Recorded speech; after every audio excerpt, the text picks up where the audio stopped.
It's the public hearing on the Committee of the Whole regarding bills number 140144, 140145, 140146, and resolution number 140159.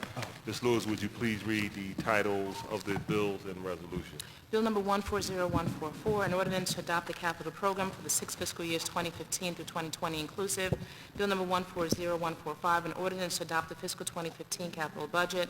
Bill number 140146, an ordinance adopting the operating budget for fiscal year 2015. And resolution number 140159, providing for the approval by the Council of the City of Philadelphia of a revised 5-year financial plan for the City of Philadelphia covering fiscal years 2015 through 2019 and incorporating proposed changes with respect to fiscal year 2014, which is to be submitted by the Mayor to the Pennsylvania Intergovernmental Cooperation Authority, the authority pursuant to the Intergovernmental Cooperation Agreement authorized by an ordinance of this Council approved by the Mayor on January 3rd, 1992, Bill number 1563-A, by and between the City and the authority. Thank you. Today we continue the public hearing on the Committee of the Whole to consider various bills read by the clerk that constitute proposed operating and capital spending measures for fiscal 2015, a capital program, and a forward-looking capital plan for fiscal year 2015 through fiscal 2020. At this time, we will hear testimony from the Department of Behavioral Health, followed by Health Department, Department of Human Services, Supportive Housing, and City Commissioner. I would ask the administration to please state your name for the record and proceed with your testimony.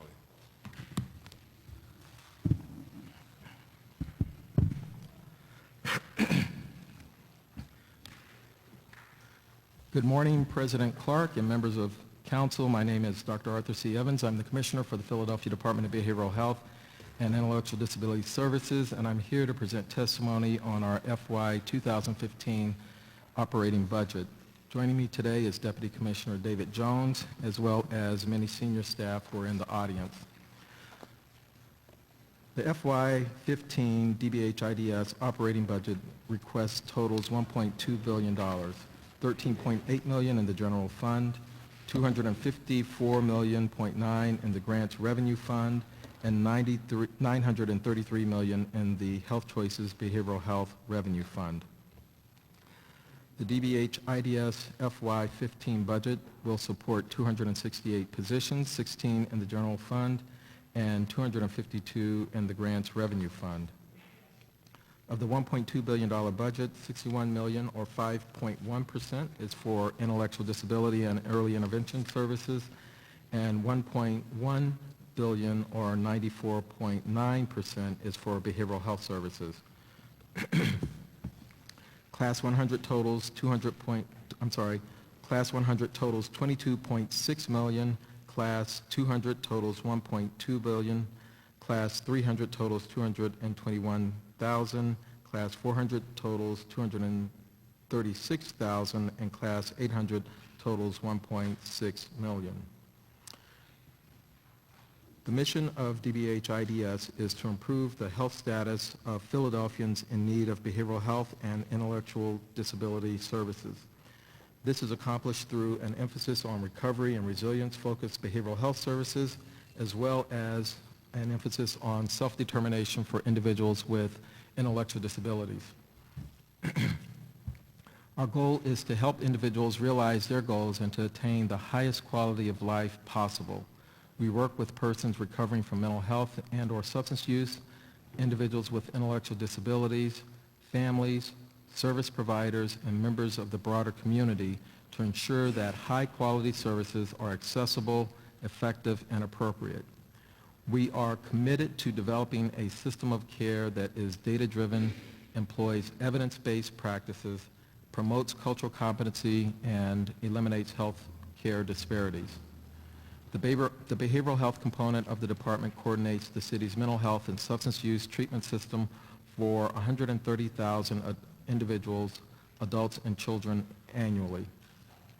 The Intellectual Disability Services Division is responsible for the development, coordination, and monitoring of services for 14,000 infants, toddlers, children, and adults with intellectual disabilities. In FY 14, DBH-IDS continued its efforts to address behavioral health and intellectual disability needs of Philadelphians and to ensure that the department employs a comprehensive, person-centered approach to its service delivery. I'll just highlight a couple of the key achievements over the last fiscal year. First of all, in the intellectual disability services area, we are serving approximately 7,700 children and adults with intellectual disabilities and 6,100 infants and toddlers who receive early intervention services. The infant toddler early intervention program has had a significant impact on the developmental trajectory of children from birth to age 3. As a result, many of these children enter elementary school without the need for additional supports. In 2013, 93% of Philadelphia respondents to a state survey indicated that the services that they received helped them support their child's development at school and at home.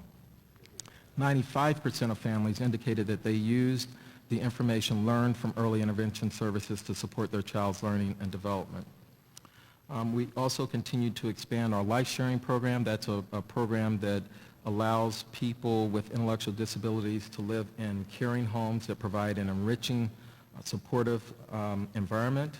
And as of December 2013, 236 people were enrolled in that program. Employment is very important for people with intellectual disabilities, and we have put a lot of emphasis on that.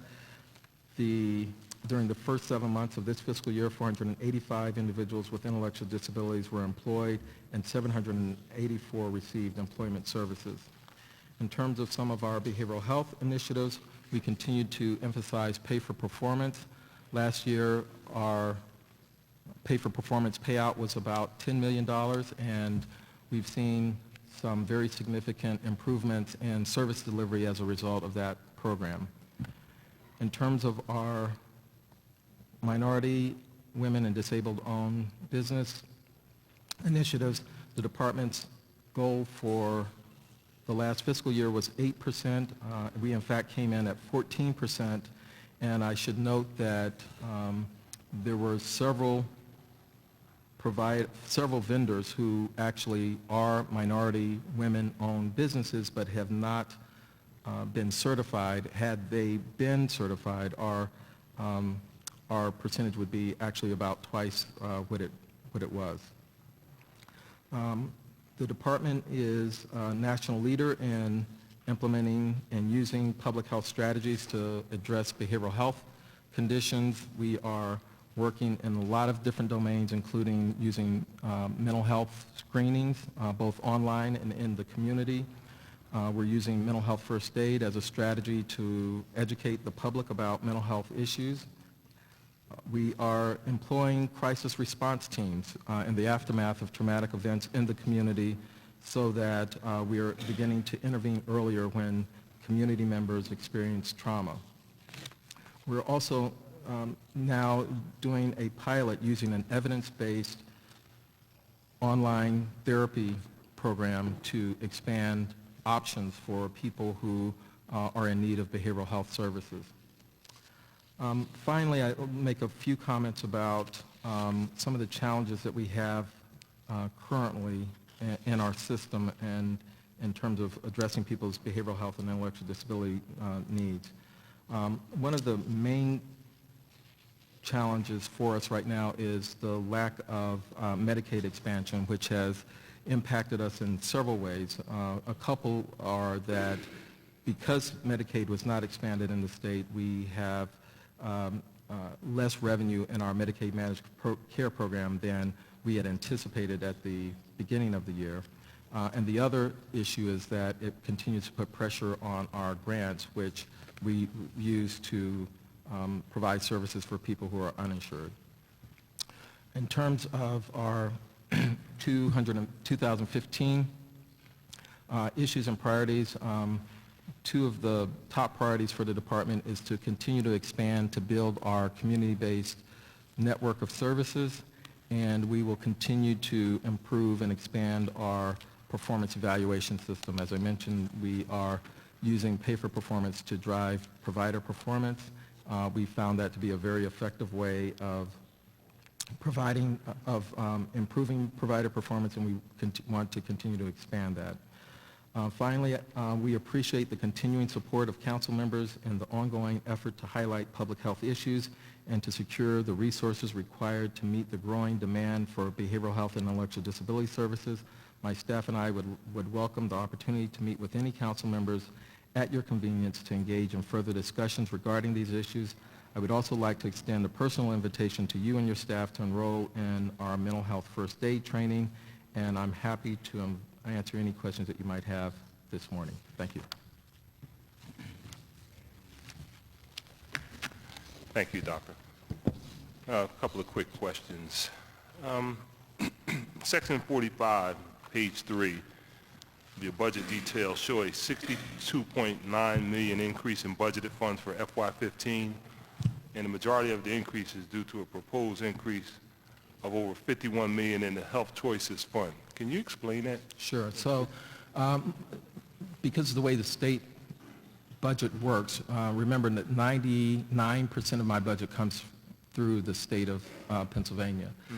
Because of the way the state budget works, there are changes that happen throughout the year, and to the extent that those changes happen, we want to have enough appropriation power in our budget to accommodate those. So most of the $62 million that you're looking at is not identified real dollars that we're expecting, but if we do get those dollars based on discussions that we're having with the state, we have the appropriation power there. Appropriation power, okay. Right. How do you anticipate coming close to that amount? No, unfortunately. We don't anticipate that yet. There are a couple of things that could happen. One is that we're talking to the state right now about the capitation rate that we receive for the Medicaid Managed Care Program. And if they make some policy changes or some adjustments in that capitation rate, we might see an increase. It is also unclear where the state will end up on Medicaid expansion, and depending on that, that could also result in additional revenue to the city. Okay. On page 4 of your testimony, you state that elimination of general assistance payments combined with the impact of state cuts continue to further weaken the safety net intended to care for people who have no alternative resources and continues to diminish.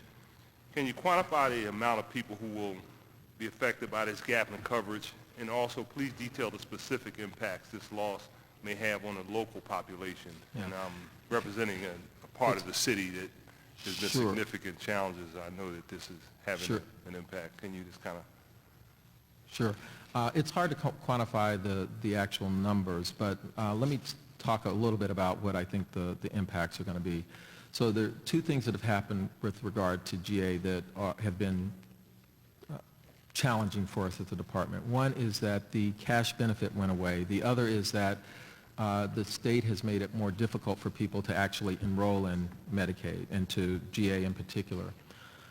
So in terms of the cash benefit, one of the ways that that impacts us is that most of the people who are in general assistance are adults, males. Many of them are substance users. Many of them historically use their cash benefit to pay for recovery housing, for example, which is enormously important because we can provide all the treatment in the world. At the end of the day, people need a place to live, and they need that kind of support to help them engage in long-term recovery. So the elimination of the cash benefit has really hurt the city's network of recovery houses and hurt our ability to step people down out of higher levels of residential care into the community, into recovery homes. That's one way. In terms of the enrollment issue, there are basically two types of people in the public system and when it comes to financing, those who are uninsured and those who are insured. And people who have general assistance, Medicaid, medical assistance, all of that are insured. What happens is that, and what has happened over the last several years, is that for the uninsured, that is a finite pot, so to speak, of dollars that has been consistently cut over the last several years. So as the numbers of people in the community have gone up in terms of uninsured, the amount of money that we've had to cover the cost of that care has actually gone down. Medicaid, medical assistance, general assistance are an entitlement. So as those numbers have gone up, our actual revenue goes up. So what's happened is that as we receive cuts or as it has become more difficult for people to get health insurance, to get medical assistance, that has left those people on the uninsured side, and that's the side that has been cut. And so the cuts to GA have really complicated our ability to make sure that when people show up at the door, that we have enough resources to make sure that they get the appropriate care. So those are just some of the ways that the GA cuts continue to challenge us as a department. Okay. Lastly, the ACA. We sponsored a couple of meetings in our district, and we're a little frustrated because our good governor hasn't figured out a way to take advantage of the potential opportunities with expanding Medicare. And unfortunately, in that particular meeting, the majority of the people there weren't actually able to take advantage of the exchanges because of the income. Is there any hope at this point for those individuals who are not have some sort of a general assistance provision that will allow them to get some level of health care and don't necessarily have the income to be in the exchange because it's rather costly? Is there any hope for those people? Well, there is. Is there an option of some sort? The reality is that there's still going to be a gap of people who are not going to be insured under the ACA, even if the state decided to expand Medicaid. Okay. So the way the program works, as you probably know, that for the people who are in that gap between those who have medical assistance and those who have private insurance, is that for people who have high enough incomes, their health insurance would have been subsidized, making it more attainable. And then for people who have the lowest incomes, to push up eligibility so that more people could be eligible. Still going to leave a gap. The problem with not expanding Medicaid is that there are people who today could be insured who are not insured, and obviously that presents a real challenge for us. I think there is, the governor actually does have a proposal into what he characterizes as reform Medicaid and would allow Medicaid expansion. The challenge is that I think twofold. Number one is Pennsylvania has probably one of the best Medicaid managed care programs in the country. It is already a private-public partnership. It has saved the state billions of dollars. I think the actuaries show that it saved probably about between $3 and $4 billion. It has improved access to care. And so I think there are many people in the field who believe that simply expanding on this very successful program would have been much more expedient. People would have had immediate access.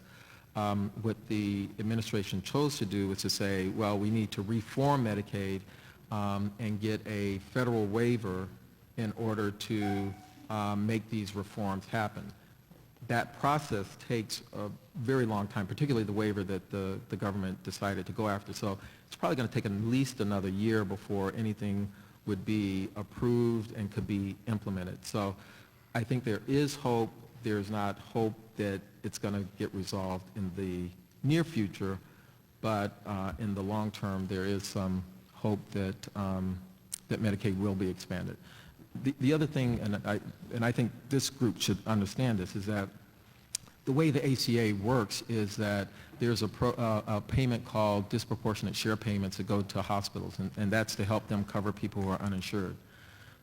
Because it was assumed that when the original legislation was done, it was assumed that all states would have expanded Medicaid, that those payments are going to start to go down. And so hospitals that rely on those DSH payments, those disproportionate share payments, are going to feel increased financial pressure because they're not going to have those resources to cover the people who are uninsured. So I think in the course of time, it will be very difficult for the state not to expand Medicaid. Okay. Thank you, Doctor. Chair recognizes Councilman Good. Thank you, Mr. President. Good morning, Dr. Evans. Good morning, Dr. Councilman. Schwartz could come to the table as well. I'm sorry? If Dr. Schwartz could come to the table as well.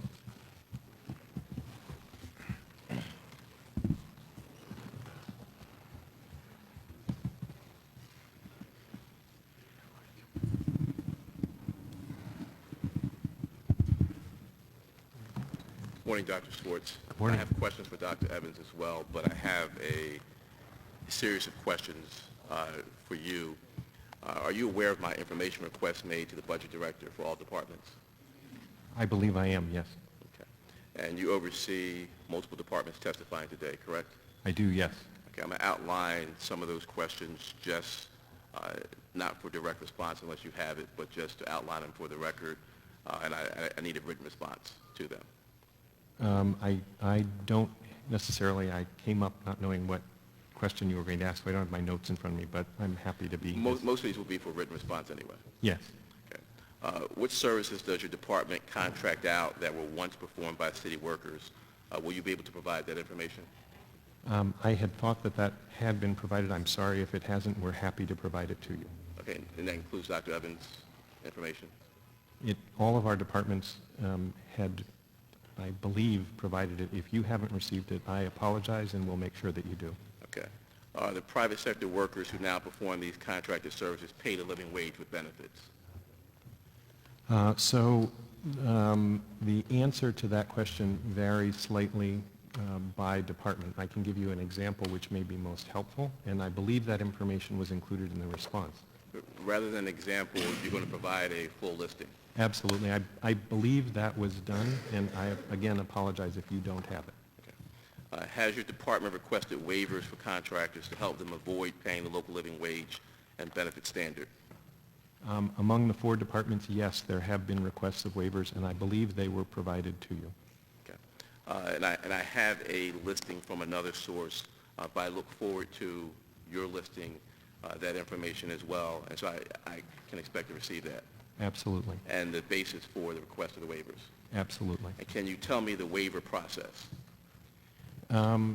Yes. So I want to make sure I understand the question. Do you mean what are the criteria used? How does an agency get a waiver? I know what the law says. I'm trying to figure out whether it works according to the law. I believe that it does. So an agency that has a part of its workforce where the general wage structure is such that people are paid below the living wage, and there is... I guess my simple question is, Yeah. does the agency request a waiver?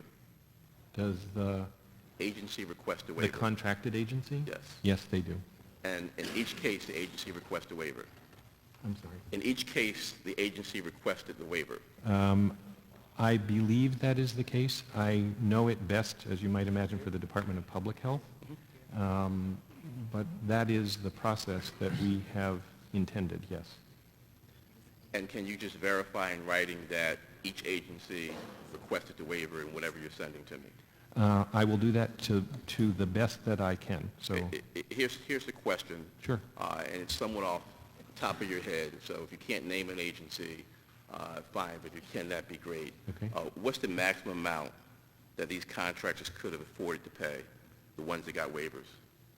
I need you to ask me that question again. Take an agency that got a waiver. Yes. What's the maximum amount they could have afforded to pay? They could have afforded? You mean per hour of wage or total amount for the Per contract? hour of wage.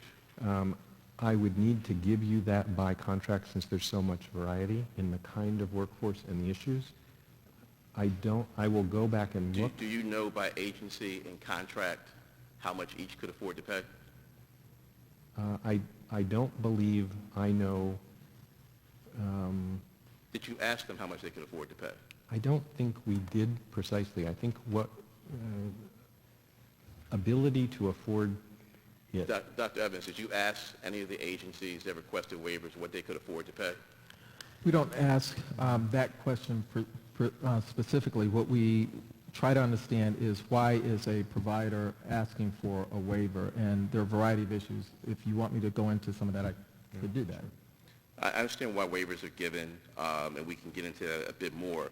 My question is, if they could not afford to pay at least 150% of the federal minimum wage, which is $10.80 per hour, comparable health benefits for full-time employees, and up to 56 hours of paid sick leave, but you ask them what they could afford. Yeah, so for providers, so here's, I think where you're going. When the ordinance was passed, we had providers who paid below the 150%. Our position is that we want all of our providers to be at 150%. And so what we've been doing is for those providers, there's only a handful of providers that were paying some of their workers below 150%. We've been working with them to get them up to 150%, and most of them will be within the next couple of years. The instances where people are paying less than 150% are really special situations. Either they are people who are in training, students, so forth, or they are situations where you have workers who are sleeping overnight in a residential facility. So they're not working all day, they're sleeping overnight. The pay structure for those organizations was such that they paid them less than the 150%. But my question, Dr. Schwartz and Dr. Evans, is do you ask the contractors how much they can afford to pay? Well, we don't ask... And if the answer is no, then the answer is no. But the law says that partial waivers are preferred to full waivers, which means that you don't offer a full waiver if you can offer a partial waiver, which means that it's important to know Right. and to ask and determine how much they can pay if it's less than 1088, and for them to pay that, because the law says that the standard is what it is, and there is a waiver process, but it says that partial waivers are preferred to full waivers, and so we should be doing partial waivers where appropriate.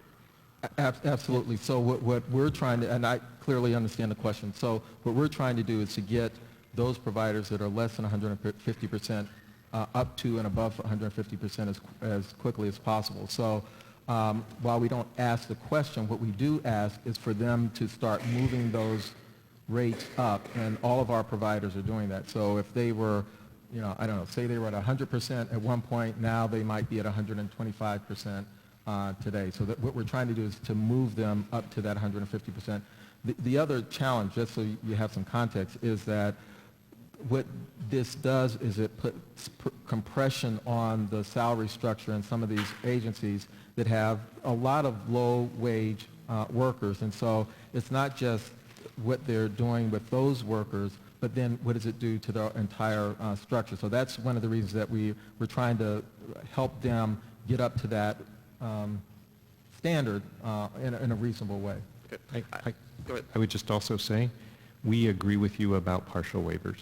So we work with our agencies worker by worker and look at the wage structure by job title, and you will find in the information you receive, and if not, we can help you, that it is the minority of workers who are receiving wages that are below living wage, even within organizations. So we agree with your idea there and have tried to operationalize that. Okay, I look forward to receiving information. The information I have now, actually, I don't believe it to be correct, which is why I made a request of each department. We're happy to work with you to and make I have sure. some further questions on the next round. Thank you, Mr. Absolutely. President. Councilman, Chair recognizes Councilman Jones. Thank you, Mr. President. I think before I start my question, but in the process, I want to thank publicly Dr. Evans for intervening in a personal crisis, not of my own, but one of my constituents. I was overwhelmed, quite frankly, with a request from a mother and a father that said, somebody please come get my son. He is out of control. He is approaching females in an inappropriate way. And I believe if left unto his own devices, the guys and people in the neighborhood are going to hurt him. I don't know about my colleagues, but when you get that kind of request from a mother in panic, it helps to have a professional like yourself to be able to call and ask, how do we deal with this? And I just want to thank you for intervening and possibly even saving that young man's life. So, You're thank certainly welcome. My staff is great at that kind of stuff, so I appreciate that. Listen, I give credit where credit is due. According to your budget, you have a $1.2 billion budget which services 130,000 Philadelphians through your process. My question is similar in nature to Councilman Goods of this process of contracting out.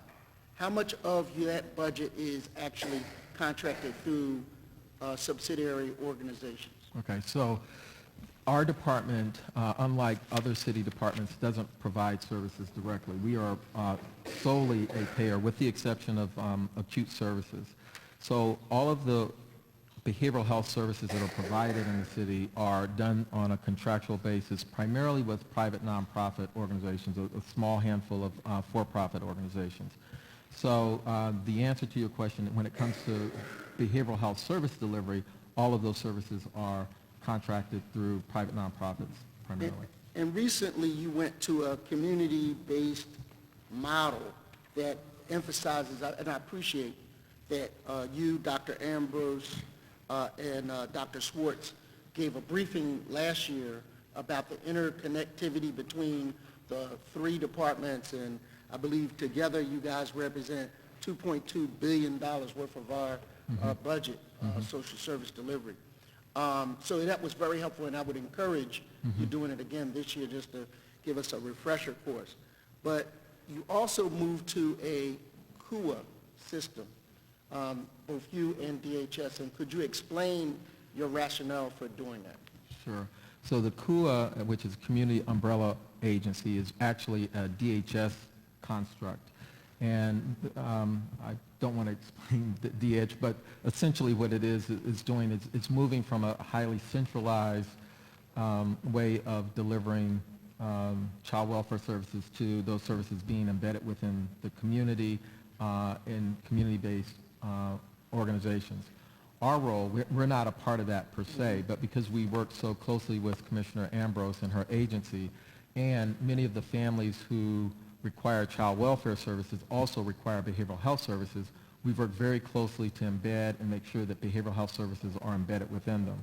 I think your point about moving to community-based is really important. I think that the field is catching up with this idea that if we're really going to be effective with communities, we have to be a part of the community. We just can't be in communities, but we really have to be a part of the fabric of communities.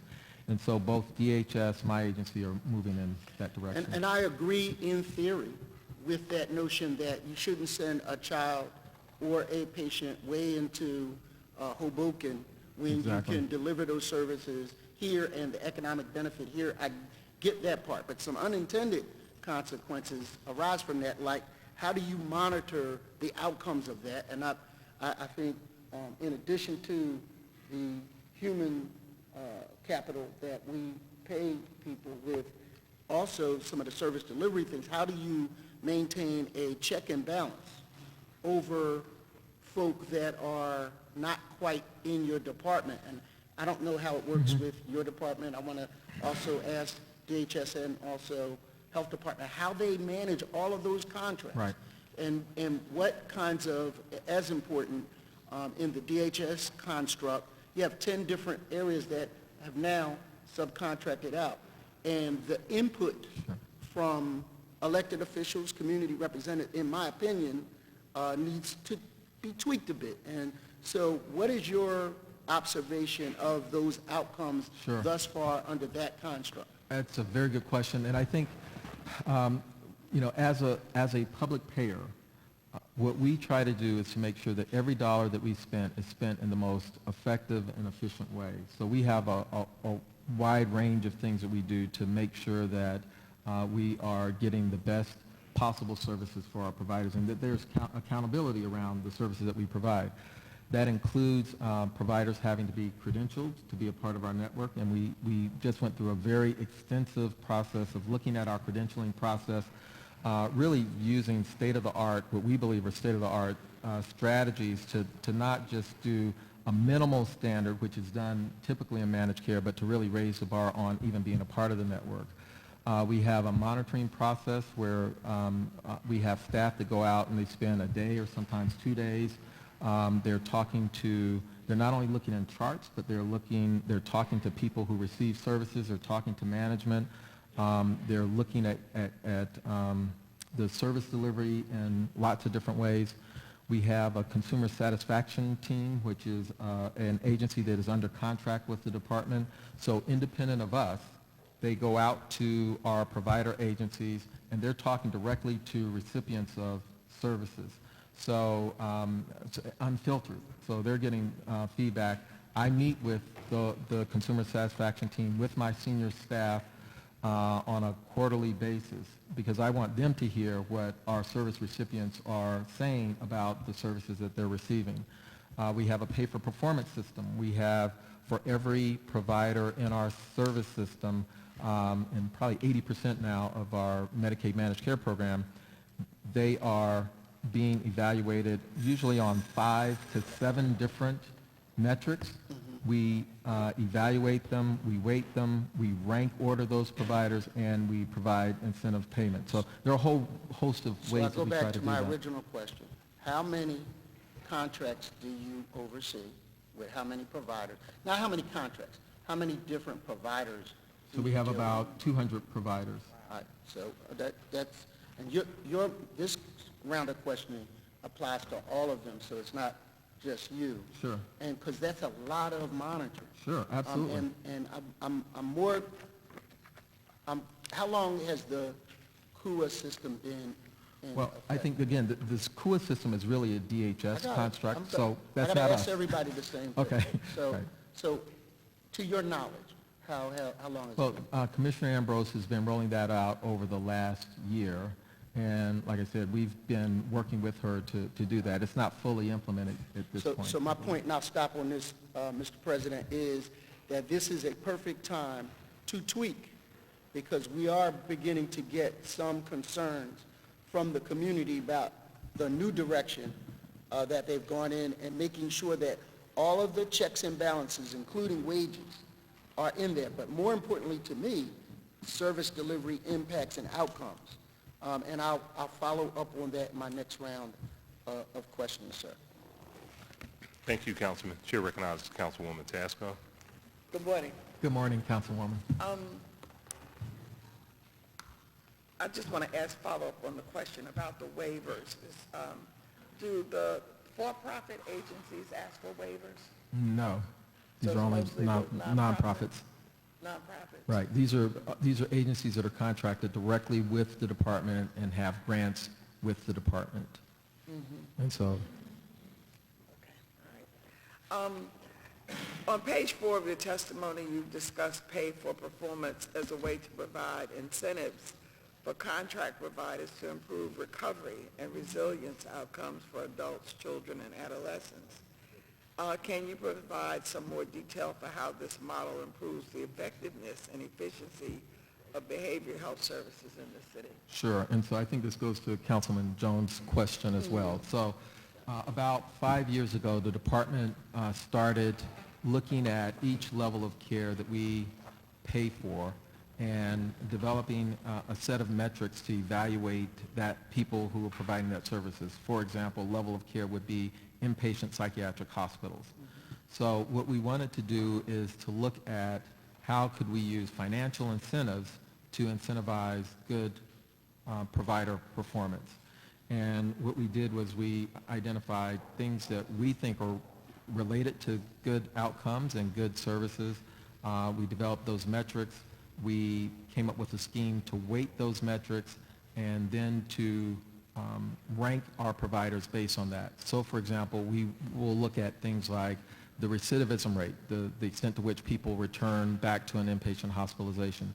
We look at continuity of care, the extent to which when people leave an inpatient visit that they are connecting to a lower level of care quickly. Because we know that if people don't connect very quickly, that they're very likely to end up back in a high-cost inpatient unit, and that's just not good care for people.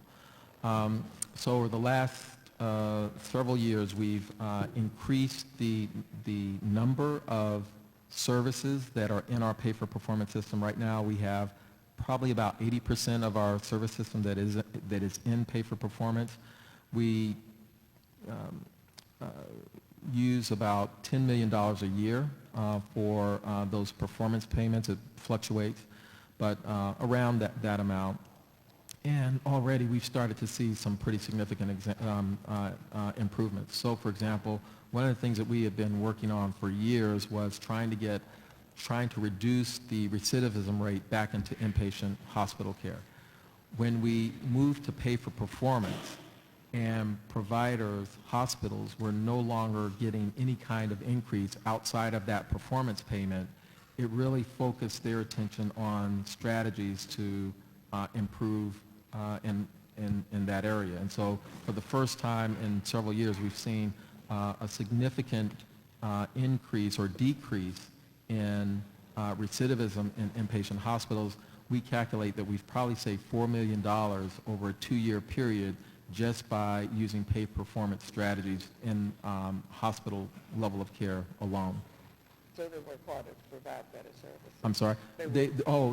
Absolutely, and I'll give you a quick example. We had one provider who, one of the hospitals who, at the first year, I should step back and say, we have not given a cost of living payment to our hospitals in about 5 years. We've said that any increases in revenue are going to be tied to performance. A couple of years ago, we had a provider who was at the very bottom of the rankings and didn't get a payment.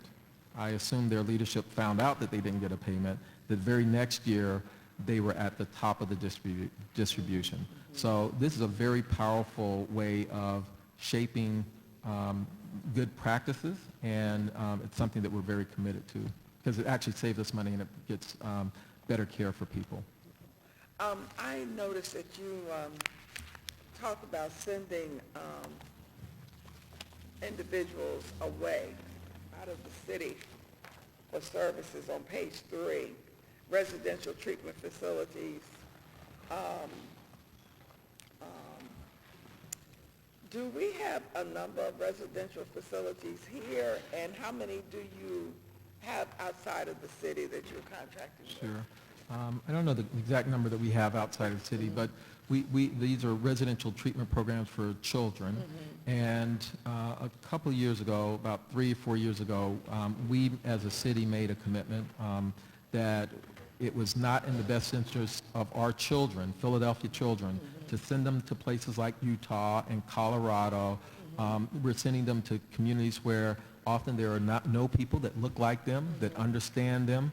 And then they're coming back to the community, and a lot of those kids were not doing well. And that's to be expected because we weren't working with the families. And so Commissioner Ambrose, Judge Kevin Doherty, and I decided that we were really going to change that process. And over the course of about 2 years, we went from having over 200 kids in out-of-state residential treatment programs to now we have probably 10 kids who are in out-of-state. And all of those kids are there because those particular types of programs are not available in the state and in the city. So we think that that's a good thing. These kids are being served closer to home, often in the community. They have the ability to have treatment services with their families, which improves the outcomes. And to the extent that these are local providers, it's obviously helping our local providers in that way.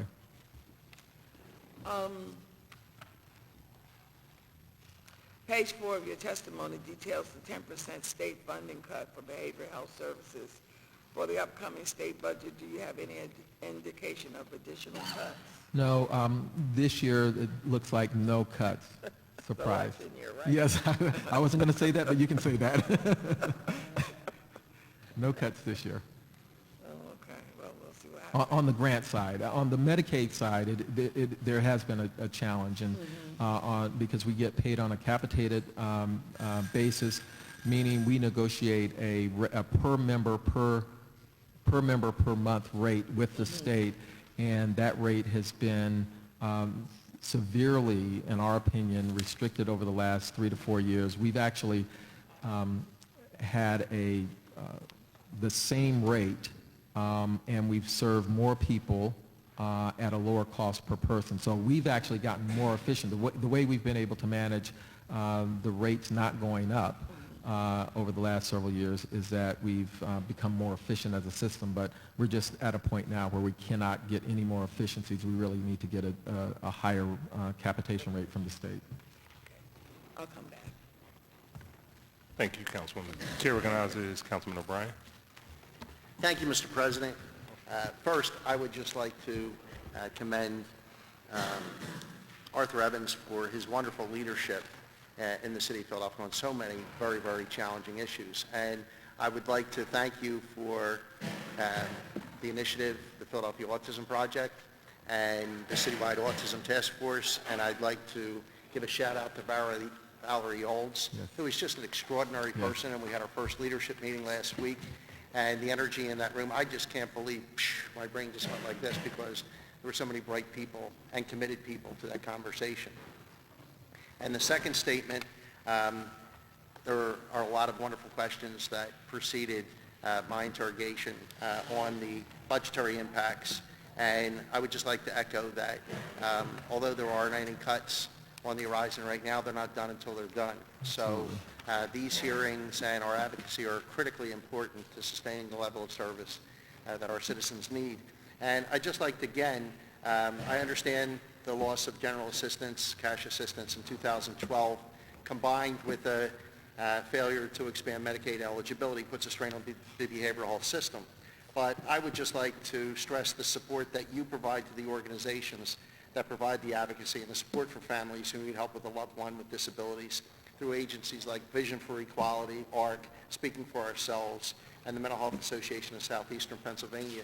Your support is critical, and we would like, as we're evidenced in these hearings, trying to support and echo those budgetary requests.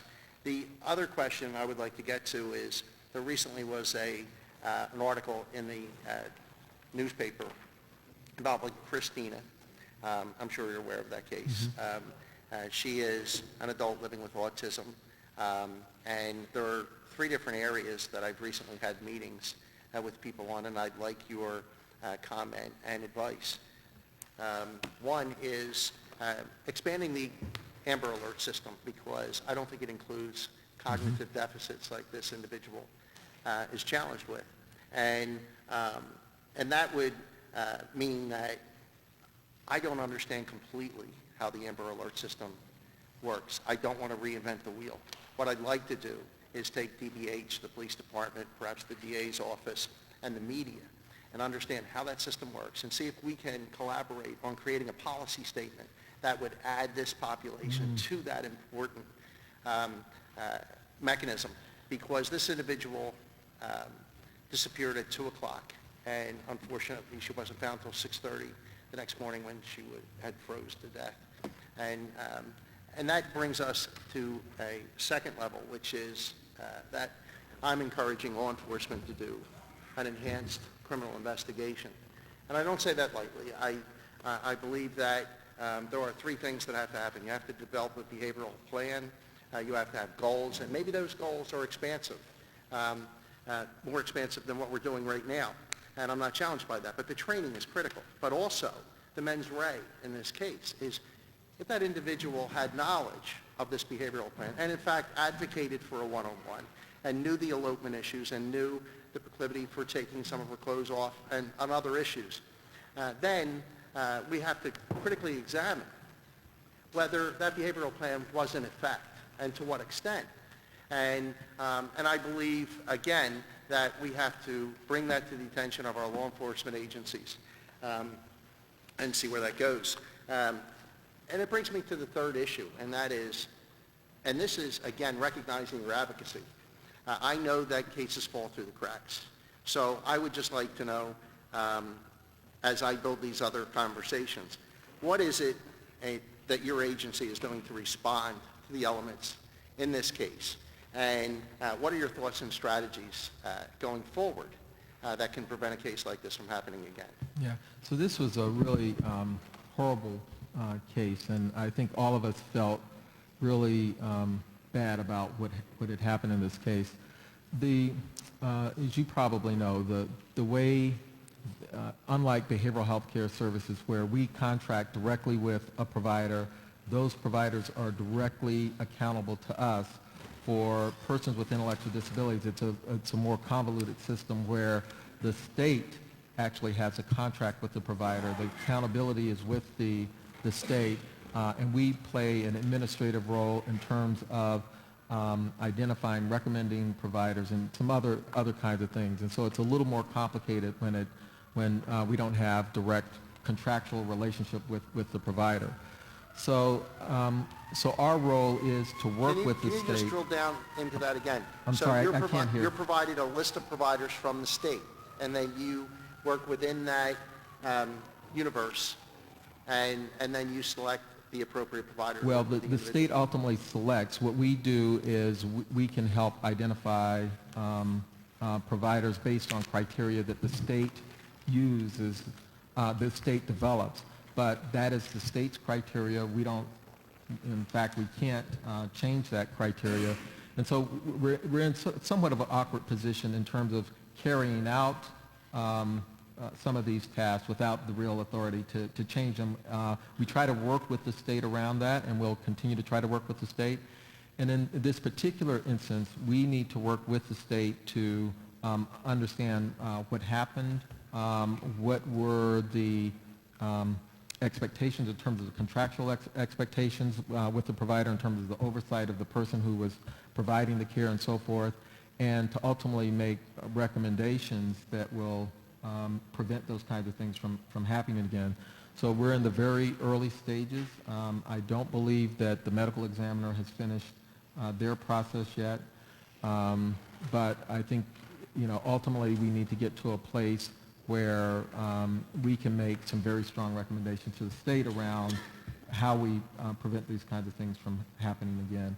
I actually like your idea about adding people with cognitive disabilities to the Amber Alert system. That just, to me, makes a lot of sense because you have some of the same issues as you would with someone who is a child. And if I can just comment, I know that that the state is looking into this. I'm not going to step on anybody's toes in the furtherance of this investigation. I will emphasize that this case is probably 2 months old, and that it's important that it stay upfront and current in front of everybody's eyes. There are 2 issues. One is, what did this individual caretaker know about the behavioral plan? What should she have known? And what did she do? And I know certain things, and I'm sure you do as well, that are very troubling about that. The second issue is that in many of these cases, the provider simply discharges this individual to avoid civil liability. And then they go and work for the next provider right down the street. That cannot happen. Right. That cannot happen. I agree with that, and I think the other part of this is it's not only the individual that can move around the system, but then what is it that the provider is doing to change their policies? I mean, a big challenge often in some of our nonprofit organizations can be, not all the time, but can be the issue of supervision and oversight and training. And I think these kinds of issues raise that kind of issue up as well, as much as, this other phenomenon of people moving around. So that's the kind of thing that we want to get at. Thank you, Councilman. Chair recognizes Councilwoman Reynolds Brown. Good morning, Mr. President. Good morning. Good morning. Good morning, Councilwoman. First, let me echo Councilman O'Brien and say thank you very, very much for the enormously important work that you do, and more importantly, for changing the paradigm on what we do with our kids. When I came here 12 years ago, the numbers were completely reversed, where too many of our kids were leaving Philadelphia to find care. And what we know now is that we can take care of them right here in our backyard. And so you're to be commended for the collaborative leadership between Dr. Schwartz and Anne-Marie Ambrose around that issue. It was unacceptable how many kids were leaving Philadelphia. Secondly, I too have tried to follow the development of the KUAs from the bleacher in the top row. And the little I do know is that the actual thinking around that started at least 4 years ago, because I traveled with Judge Doherty and Anne-Marie Ambrose and Judge Dumas and others to D.C. to participate in a week-long conversation about this new best practice. And while we watched the rollout, I joined council members in being concerned and making sure that the mission of the KUAs is not lost in making sure that those on the front line, community-based organizations, are in the loop of opportunity for the services they already do well. And I'll look to hear from the DHS commissioners to see how well we're doing that way. To Councilman Jones' issue around monitoring your particular organizations, just walk through how that happens. Do you have a unit, an evaluation unit that hits the street and does evaluations, or what? Sure. So we have a variety of mechanisms. We triangulate different pieces of data to try to come up with a good picture of the provider. So part of that process is we have a unit called the NIAC unit, which stands for Network Inclusion and Accountability Committee. So that group, probably about 7 years ago, we had literally 4, 5 different entities coming from my department going out and monitoring providers, depending on what funding stream. So if they had Medicaid, they had one group of folks, and if they had addiction services dollars, it was another group, and so forth. And so we made the commitment about 5 years ago that we really needed to move away from that, to put everyone on the same team and to go out and monitor providers from a consistent framework. In addition to pulling people together, we took a step back and we looked at our practice guidelines that we've issued to providers and said, if these are the things that we believe are related to good outcomes, that we believe are related to good care, when we go out, we need to make sure that what we're looking at are those things. Because historically what happens in government is, our thinking evolves, but the mechanisms and the way we monitor programs kind of stay the same. That happens all the time. And so what we tried to do is to make sure that the current thinking was matching up with what we were actually going to look at when we went out to providers, and making sure that we were looking at, again, the latest thinking around that. So we did that. We have teams that go out to providers. Even before they leave, they will get the consumer satisfaction team report that I told you about. They will get pay-for-performance data that I told you about. They will get information on their compliance, their Medicaid compliance. Okay. So before they even get to the provider, they have a lot of information. And then while they're there, they will spend literally a day or two going through charts, talking to people, talking to staff, and then evaluating providers based on criteria that we've determined. So it's a pretty extensive process, and that's just one of several processes that we use to provide oversight and monitoring of our providers. Well, the city has come a long way in evaluating agencies. I actually worked in the evaluation unit when I worked for the city for the Youth Services Coordinating Office, and so the thoroughness and drilling down deep has really gotten better in a big way. And so that's on the program service delivery side of the ledger. What about on the business side of the ledger? How are these nonprofits doing when it comes to MBE, WBE, supplier activity? Sure, okay. So we also look at the business practices as well, and so a couple of things. If you look at our contracting, so if you look at our budget, and you look at the amount of dollars that go to nonprofits versus for-profits, the overwhelming majority are going to nonprofits, which cannot be certified. So one of the things that we did starting a few years ago was to try to characterize our nonprofit agencies in terms of, are they minority-run, women-owned? And that detail is very much appreciated. It's Okay. very comprehensive. And so first thing is that a large proportion of our nonprofit network are run by, or agencies that are run by minorities and women. That's first thing. Secondly, a few years ago, we started to look at their practices in terms of how do Procurement. they procure.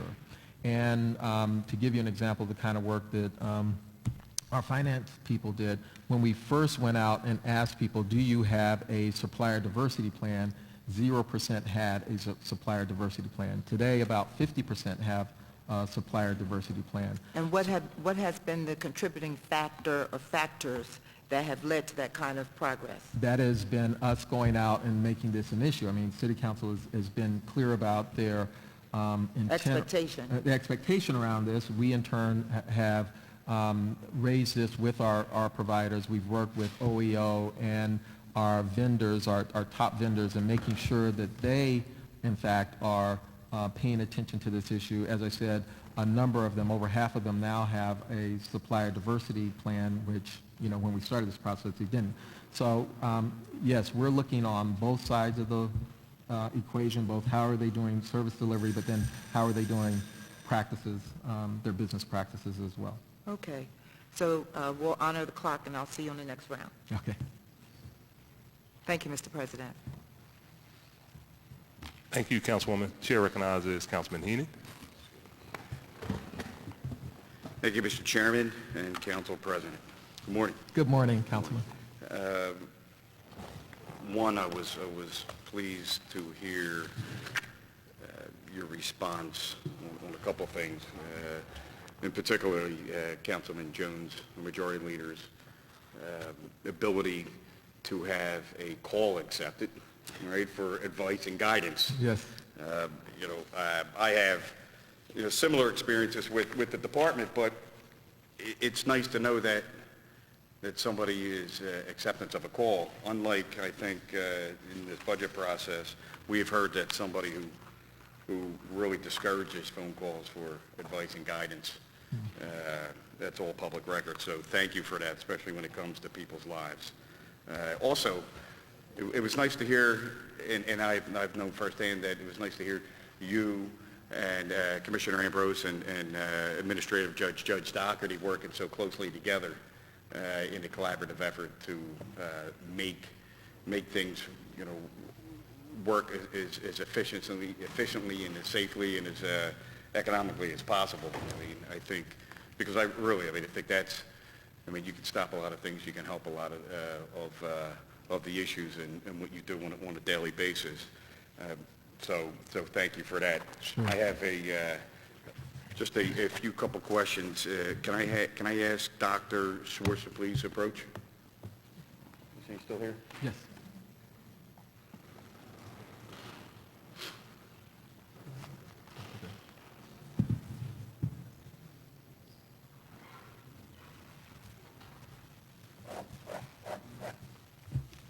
Donald Schwartz, Deputy Mayor for Health and Opportunity. Good morning, Councilman. Good morning. All right, so just a couple quick questions for you and/or folks you have here at the table. So as Deputy Mayor, Yes. you responsible for Department of Human Services, Public Health Department, the Health Department, and what other department? Behavior Health and Intellectual Disability. And Office of Supportive All right, Housing. so, Supportive Housing, okay, great. Yes, sir. So, question, these are some infrastructure questions. And I will provide you a list, so I'm just going to give you an answer. I'm asking every department for all the departments that you oversee. One, where are you located, each one? Do we as a city own that property? Do we lease that property? What is the rent if we lease? What are the capital improvements that are in the pipeline for infrastructure such as technology and program support? What space is being used from employees? What space is being used for storage and materials? Mm-hmm. And I have a host of other questions that I will send to you. If you could get back to myself and the chair, I would appreciate it. Of course. Great. So just to recap a couple of the things, 99% of the budget's coming from the state. I understand that. You have a little more than 200 contractors or vendors that are working under everybody you're responsible for. So one of the questions that I have is, you were talking about state programs and state requirements and benchmarks and things like that. Where does the city and the state, okay, let me try to put it this way. So, are there any instances where the state issues a license or the state has programs that the city does not have full oversight or control over? Sure. So our relationship with providers is primarily as a payer. We, at the city level, do not license or regulate or develop regulations per se for providers. So that comes from the state of Pennsylvania. They do the licensing of providers, and so you could have within the city someone who is licensed by the state but does not have a contract with us. Or you could have someone who is licensed and is contracted with us. So, okay, let's start with contracted with the city. Okay? So if somebody's contracted with the city, are all contracts RFP'd? Most of the contracts are RFP'd. We're not required to RFP for nonprofit contracts, but our position has been, actually even before the legislation in City Council, our position has been because of our desire to be as transparent as possible, to create as level a playing field for our providers as possible, that we use a competitive procurement process whenever we are trying to expand our service network. Totally responsible and the right thing to do. Do you have any sole source contracts? We do, for example, with some of the academic institutions, we might have, for example, if we're doing an evaluation on a federal grant, it's probably the most typical kind of thing. We will approach, say, University of Pennsylvania or Drexel or one of the other academic institutions to go in with us on that particular project. And in that case, we don't do any kind of a competitive procurement process. What we do is we identify who we think has the best skill set for what we're trying to do and include them in that. Okay, so in the case that a state state has the authority to issue all licenses and they issue a license, where does a city weigh in? Or does a city weigh in Sure. on the issuance of any license, or they have any say on any issuances of any license where it directly impacts the citizens of Philadelphia and your department, whether it's RFP'd? Or not, right? So two parts of that question. One, RFP'd, and which would be under your, even though you don't have the authority to license, Right. right? And you may not weigh in on a vendor's, receiving a license. Sure. How does it impact you, us? In terms of the RFP process. In the city, through the RFP process or outside the RFP Sure, process? okay. So it depends.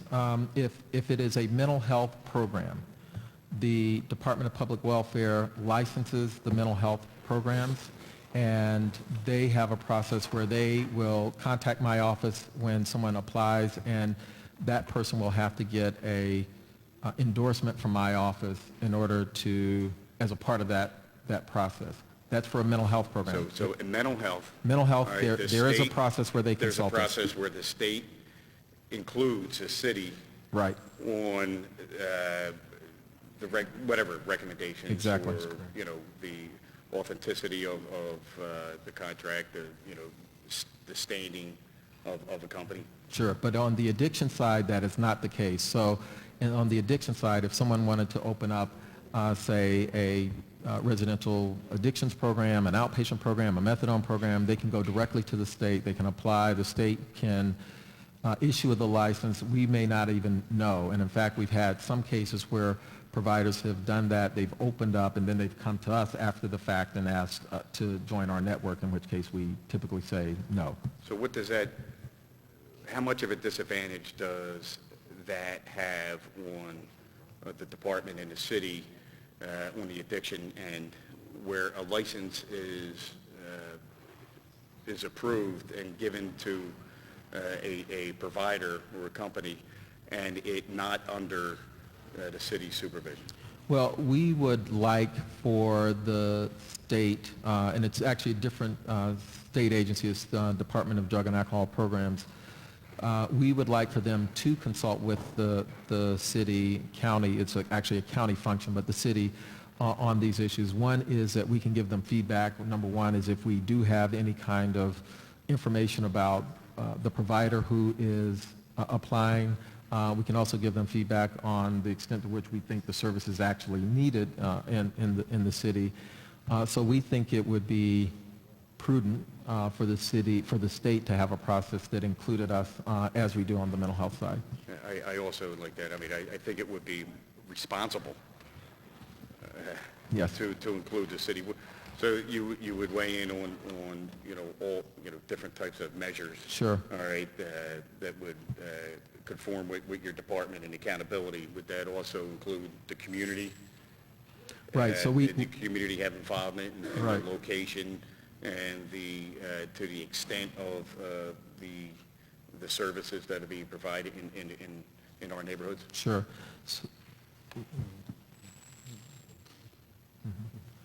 So we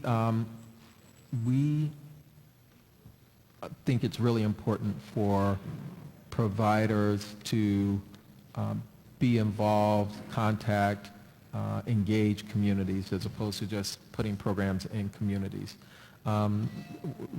Right now, we really drive where we contract, when we contract, where we want to site programs based on what the needs are in a particular community. But even in those cases, we still think that there should be a process. The department has had a good neighbor policy for many years. As a result of some recent interactions that we've had with City Council, we went back, we looked at our good neighbor policy. It was actually done during Estelle Richmond's tenure in the city. We went back, we looked at that policy. We updated some of the language, and in fact, I think we've most recently sent it to Councilman Clark's office, because we do want to get feedback from City Council around that issue. So our goal is to make sure that providers are good neighbors and to do that in a way that recognizes community input. Thank you, Councilman. Chair recognizes Councilman Johnson. Thank you, Council President. Good morning. Good morning, How you doing Councilman. today? Good morning.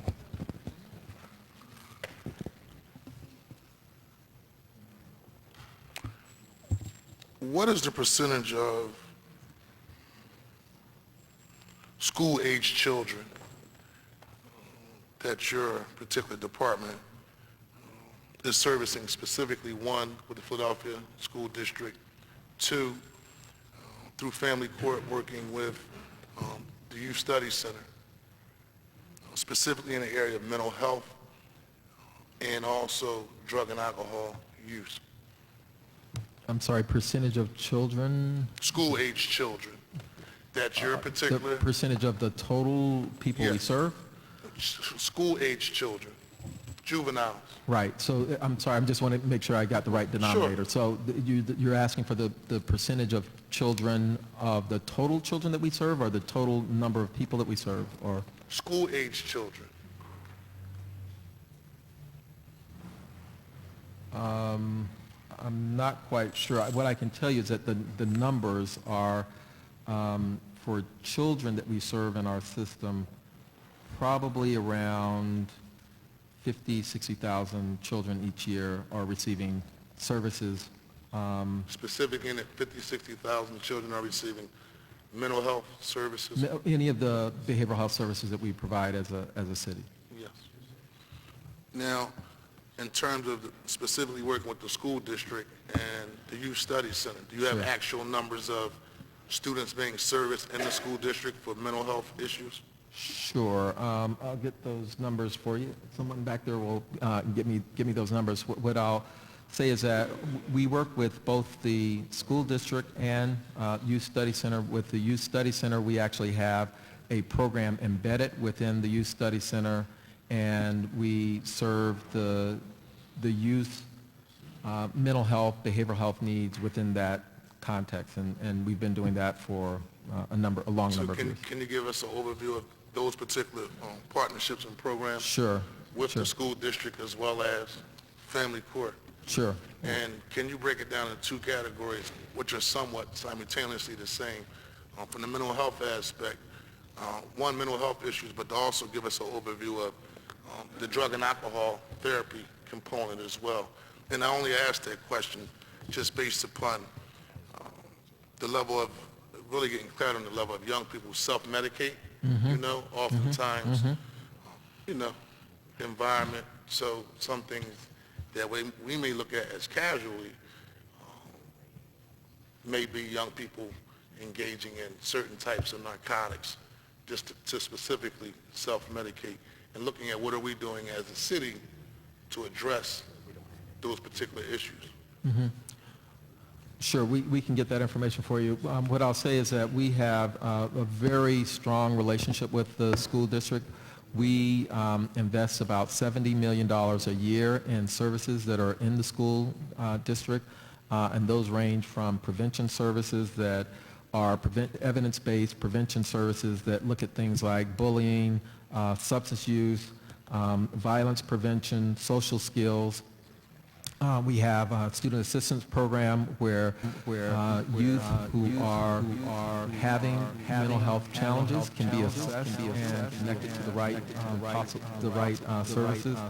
We have our school's therapeutic services, which is the bulk of the services, and those are very intensive services directed at kids who are at the elementary and the middle school level, and those services are for kids who have more significant behavioral health needs, as well as we have therapeutic classrooms that we support. So we support a whole range of services, and I should mention that even at the high school level, we have 3 outpatient mental health clinics that are embedded in 3 of our high schools. Located where? Frankfurt, MLK, and South Philadelphia High School. And just one last question. Out of that $70 million in services, can you give us an overview on how those services are, the resources are distributed across the city of Philadelphia school district-wise? Sure.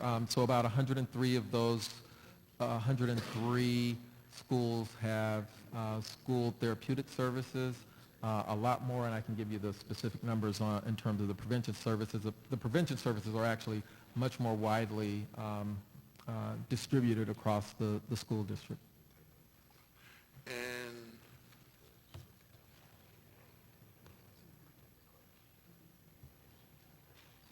that's about it for this round of questions. Thank Sure. you. Okay, thank you. Thank you, Councilman. Chair recognizes Councilman Jones. Thank you, Mr. President. I want to switch gears a second and first prefix my remarks with saying that the work you do in recovery is vital to my community. But like anybody else, whether you make donuts or make good citizens, being a good neighbor is important to me. And I've talked to some of my colleagues about this issue of methadone clinics. Tell me your interaction with them vis-a-vis the state, you, and then the actual service provider. Them being who? Recovery, methadone The recovery. programs? Yes, sir. Yes, sir. So I should start out by saying that methadone is probably no, it's not even probably, it is the most regulated treatment service that exists. It's regulated by the federal government, by the state government, the DEA, Center for Substance Abuse Treatment, and licensure within the state, as well as any of the regulations or rules that they have to follow in terms of payment, Medicaid in particular. So it's very heavily regulated, and we include them as I described the process that we go through in terms of oversight of programs in general. They go through that plus all of the additional things that they have to do as Medicaid providers. I think the issue around Good Neighbor is really important for us. Just from a practical standpoint, it's in our best interest as a city and as a city department to make sure that providers that are in communities are good neighbors. It makes it a lot easier when we want to cite another program in a community. So we do a number of things with our providers to make sure that they are living up to that. When we get complaints from either the community or from city council. Complaint. Okay, so we want to know what those complaints are and to go back and deal with that. But just to put it in perspective, you know, we have 200 providers, and if you look at the number of sites that those providers are in, it's probably well over 1,000 sites across the city. Well, We don't hear a lot of complaints, so here's it's, one, it's a small number. So I want to make sure that when there are that small number, we get to them and I address it. admit I'm a small number. I'm gonna be a vocal number. Okay. And here's why. And again, when I don't want to say anything patronizing like some of my best friends, but literally Some of your some of best my friends. best friends have had and need those kinds of services. Yet within one recovery group, within a block there is a elementary high school. Within another block, going the other way, elementary high school. And I have on more than one occasion called, written, To I'm the not going to say provider? the name, Okay. a provider, Okay. All right. and asked them to take a look at the numbers, the large numbers that are outside of the facility, and to question why those large numbers are allowed to congregate outside of the facility. And as I dealt a little deeper into the issue, some disturbing things came out. That there were certain transactions going on right there, which if you're saying that they're heavily regulated, I've reported it. And come to find out a little further that there was no, and I asked and met with and toured the facility. And so we go through it, and I understand the mission. I'm for Got it. the mission. I Understand. get it. Even though the vast majority of people getting those services weren't from my district. Even though almost 50% of them came from Camden and other surrounding counties. They need love and help too.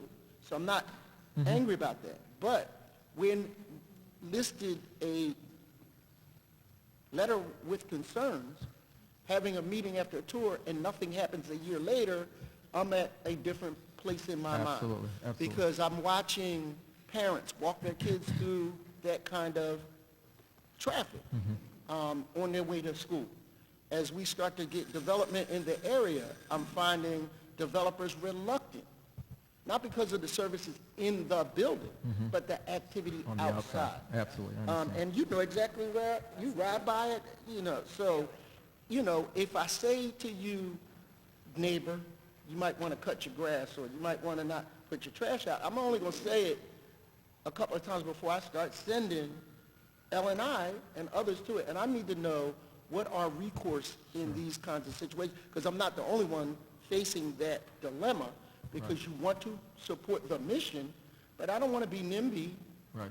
But I can say that the residents, the development in that area is vital to our total community's health too. Absolutely. So, first of all, I appreciate and I hear your belief in the need for those services. And just to be on the record, that's not always the case. So I appreciate you being very clear and strong on that issue. In terms of the problems that, and I know which program you're talking about, first of all, I think that when you have those kinds of issues, I think it's fine to talk to the provider, but bring us into that process so that we can work with you to try to get some kind of resolution.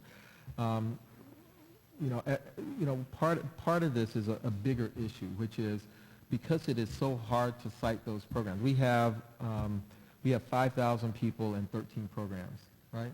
So do the math. I mean, it's a very large number. And the reason that we have such large numbers is that once you get a methadone program cited, that program has to be all takers because to try to get another program cited. We just spent 6 years trying to cite one program in a part of the city that has actually high rates of heroin use and opiate use. So it's very difficult. And so I think that we want to address the very specific issues that we were talking about there, and we will do that with you. But we also, I think, have to deal with the larger policy issue, which is how does a community have a policy that allows us to distribute these kinds of programs throughout the city in a way that they don't have a large footprint. We had a program that was on Walnut Street, middle of downtown Philadelphia, for years. No one ever knew it was there. And the reason they didn't know it was there because they only had 200 or 300 people. It was on a busy street. People came and went every day. And there was no impact on the community. But that was a small program. If that program grows to 500, 600 people, you're going to have an impact. And so I think that we need your help on both of those issues. Let's deal with the smaller issues, but then let's also take on some of the larger issues. So the program in question is larger than 500, It's larger than 500. and it is Right. it's 7 days a week. And I understand the need is to be able to deliver those services 7 days a week. But again, I don't want to threaten a license Right. because of the services needed. But when you get ignored, Yeah. and when the community gets ignored, at some point, I have to assert myself. And No. I didn't want to go talk to Dad. You know what I mean? I really didn't. I wanted to handle it Sure. ourselves. But at this point, my frustration Okay. level Well, is... I will, we can certainly talk after this, and let's come up with a strategy. I think that, just so that you know, the whole good neighbor policy that I told you about, that we're reissuing and working with our providers around that, but the provider that you're talking about in particular, one of the discussions we're having is, can they create a space where people can congregate? Because there's two things going on. One is there's a bus stop there, and so part of what the community is seeing is people that are waiting at the bus stop, and people are not, for whatever reason, that's an issue for people. I don't know how we resolve No, that issue. you don't know. I'm all right with that Okay. part. But then the other part that you're saying, which is what you're describing as loitering, I think that the solution there is to have some other space that is within the confines of the building Right. that prevents that from happening. Which I'm amenable to, and I really support them being able to have their smoke breaks. But it's the activities during that time, and they're, I literally, and I'll end on this, sat in front of that place for hours just watching the activity. Some people just never go, and that's because there's commerce there, and the surrounding mall gets the unintended bad consequence of folk hanging out, and it's just a deterrent to further development. And I want every citizen to be able to experience sobriety and recovery. But I want every young person to be able to walk to school Absolutely. without having to go through transactions. And that's what I'll say, and I look forward to Okay. working with you, And and I take you at your word. We'll work together on that. Thank you, Mr. Chairman. Thank you. Thank you, Councilman. Councilwoman Reynolds Brown. Ask Deputy Mayor Horst to return to the table, please.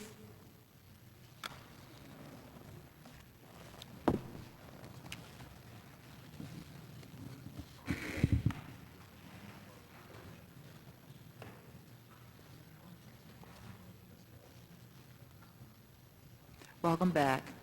Good morning, Don Schwartz, Deputy Mayor. And I ask that you return to the table, Deputy Mayor, principally because these departments, you are their direct link. And so, again, the question goes to CUAs, which we know are funded now to the tune of about $250 million annually. What I've read with interest is CBH's breakdown of the board at CBH, and pleased to say that CBH is leading by example and having a board that's diverse, and looks like Philadelphia. So the question becomes, two, in the award of KUAs, was any consideration given to or an expectation expressed, if not now, going forward, since we know that the mayor has signed this bill into law, the composition of the boards and whether or not they represent the communities that they serve? I need to know that. And then two, have the CUA dollars gone to vendors with minority ownership or to vendors with minorities in key management positions, again in an effort to make sure that business is happening in Philadelphia with MBE WBEs? So I apologize for not having the specific information on the KUAs in front of me, but the Commissioner of Human Services, who was responsible for the RFP process, will be coming this afternoon and is Terrific. prepared. Let me say that the idea of the KUAs is that agencies who are responsible for KUAs should be in neighborhoods, should be contracting with other agencies in neighborhoods, Right. and should provide, therefore, for children and families an experience that is much more focused in neighborhood than what we've done before, where we've had a central DHS that has contracted around the city but hasn't been embedded in the neighborhoods in the Entrenched. same way the KUAs are. On the front line. So I Yes. believe that we're on the same page in terms of the goal here. Yes. To reflect the neighborhoods, to represent the neighborhoods, and to be embedded in the neighborhoods. It's why the partnership with the Department of Behavioral Health to assure that behavioral health services are linked to KUA services at a neighborhood level so that children and their families can, whenever possible, remain together, Yes. and that children can be reunited with their families as soon as possible. Okay. So then we can expect Commissioner Ambrose to tell us the composition of the boards of the KUAs. I believe so. Okay. That will be important and revealing in terms of how those organizations seek to comply with expectations of the city on the legal side, as well as moving towards a world where folks who are securing enormous amount of dollars from the city are doing what they can to make sure they're hiring folk from the city. Absolutely. I want to emphasize that the KUA organizations are nonprofit organizations. Yes. So you had mentioned ownership. They're not owned, right? They- Agreed. And even in nonprofit circumstances, that expectation still exists. Absolutely. We understand that. Okay. To follow up now to, thank you, Commissioner. Talk a bit about what sounds very exciting, the mental health awareness. Keep it brief, only because the clock is short. But I want to hear more details about that. And I did hear you say that that's open to the council members and staff. Sure. So I think that one of the biggest challenges we have in our field, obviously, is resources, but I think a very close second is changing public perception about mental health and substance use issues. Less than 10% of the people who have an addiction in this city will access treatment services. That means 90% of the people who are addicted in Philadelphia are not going to go into treatment, and 80% of them believe that they don't need treatment. And So they're we- not going to go into treatment because... because they don't believe, 80% of them believe that they don't need to go into treatment. And so we have a big job to do. And then half of the people who have a mental health challenge are going to access services. And again, if you look at the 50% that don't, they either don't want to go or they are afraid or whatever. And so we have to pay attention Yes. to the issue of how do we change public perception so that people are willing to seek out help, Sure. and that family members and people in people's social circles can identify when people are having problems and know how to connect them. That's what mental health first aid does. Someone had a heart attack, you'd be 10 people that could jump up and give CPR. If someone starts to exhibit psychiatric symptoms, starts to hallucinate or says that I'm going to hurt myself, most people don't know what to do. And so what mental health first aid does is it's a one-day course that helps people to identify when people are having problems, learn how to support them, know how to support them, and then know how to connect them to services. So We it's have just a one-day course? It's a one-day Quite course. manageable. We have great partnerships with the school district, with Comcast, with PICO, with small community-based organizations, American Red Cross. Just across the city, we've gotten really great response to this because, in all of those human service people-serving organizations, they're running into these issues. They're Indeed. running into them whether they're in corporate America or they're a church or they're in the school. And so when we describe what mental health first aid can do, people are more than willing to partner with us to try to educate people. So you go on site to that location? We are doing it both ways. With the school district, what we did is we trained 30 people, 25 people to be instructors, and now those instructors are now training teachers and faculty and security guards within the school district. In other instances, what we have done is created hubs, like the National Constitution Center is a Sure. hub, the American Red Cross is a hub, Enon Tabernacle is a hub. So we have these various entities around the city who are opening up their doors and saying, we will provide training here on site, and they're pulling in people from those geographic That's areas. awesome. That's awesome. I have more questions, but we'll wait till the next round. Sure. Thank you. Okay. Thank you, Councilwoman. Councilwoman Tosca. I can't read my own writing.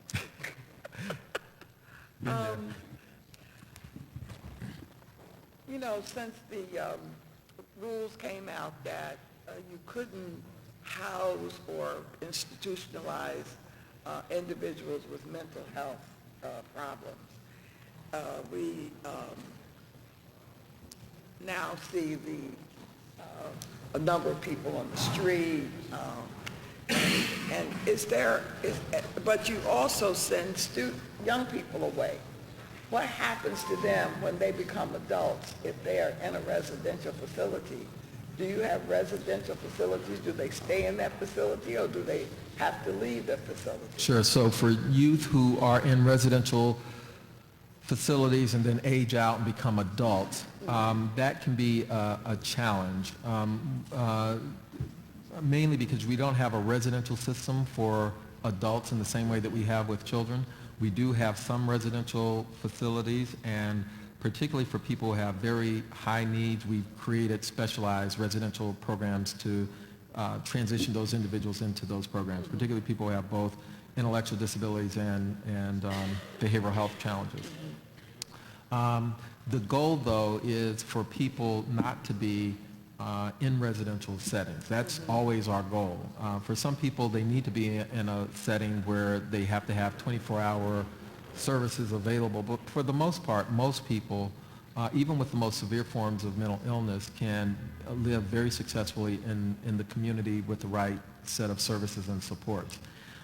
So that's essentially what we've done. We've worked with Dr. Schwartz on a permanent supportive housing initiative that the city's been doing actually since the mayor has been in office. We've secured housing vouchers from the Housing Authority.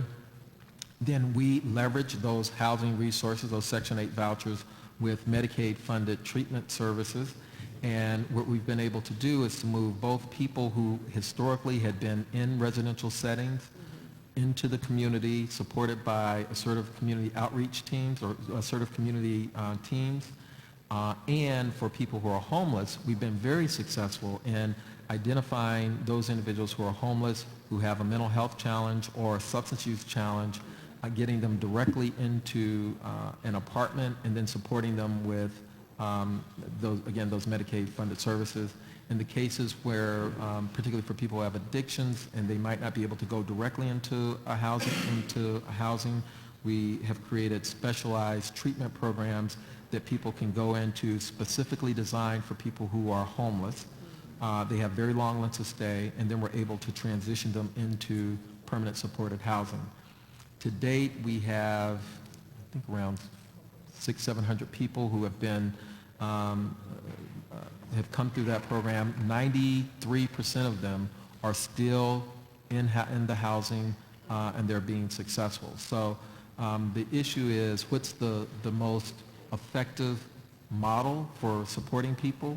It is to have housing resources and then to support those individuals in the community. And that's the, again, under Dr. Schwartz's leadership, we've been able to, and the mayor, frankly, who was instrumental in getting those housing resources, we've been able to successfully move people into independent living in the community, and they're doing quite well. I was just concerned about the young man who attacked the police officer on the train. I guess evidently he did have a place to stay, he just wasn't taking Yeah. his medication. Well, and I think that's why mental health first aid is so important, because if you look at that case, or you look, and I don't know the specifics of that case, so I'm not speaking about his case in particular, but if you look at the high-profile cases where you've had a person with mental illness who commits some act of violence, first of all, to put that in context, most people who have mental illnesses don't commit acts of violence, but some do. That's a reality. In almost all of those cases, when you talk to people around that person, they saw something. You know, you hear the interviews. Well, we knew something was wrong with Bobby or whoever, but we weren't quite sure what to do. So what we're trying to do is to make sure that a wide range of people within our community recognize that, what he's saying doesn't really make a lot of sense, and it might be related to a mental health challenge, and helping people to understand then how to connect people. Because in almost all of these instances, people knew something was wrong, they just didn't know what to do. And so what we're trying to do is really equip the public to be able to intervene in those situations. Now, could I please ask one more question, and I'll be done, and then I'll... We got a long list here. I know, but I won't be Okay, done. if we could, yes. On page 46 of your budget details, CBH is scheduled to receive $851 million under their behavioral health managed care contract. Considering the recent change in leadership at CBH, have there been changes in their operations and your oversight of this provider? Sure. So we are very, very fortunate to get Joan Ernie as the CEO of CBH. Joan was the deputy secretary for OMSAS at the state level, so she had responsibility for the entire state's mental health system. And we now have her actually running CBH, so we're very fortunate. She's very accomplished and a very strong manager. So, so in addition to running CBH, she also sits as a part of my overall management team, sits with my management team as we're making overall decisions. So we're not changing the way we supervise, but I can tell you I have a lot of confidence in her. The team that she's been able to put together is really excellent, and so we have I'm absolutely confident that we're going to see even better work coming out of that organization. Okay. Thank you, Councilwoman. Councilman Kenny? Thank you, Mr. Chairman. Relative to your outside contracts, not only with behavioral health, but with throughout the health department, and maybe Deputy Mayor Schwartz could inform us as to what goes on. Who has the utilization review and audit responsibilities for reviewing, similar to what a healthcare company would do?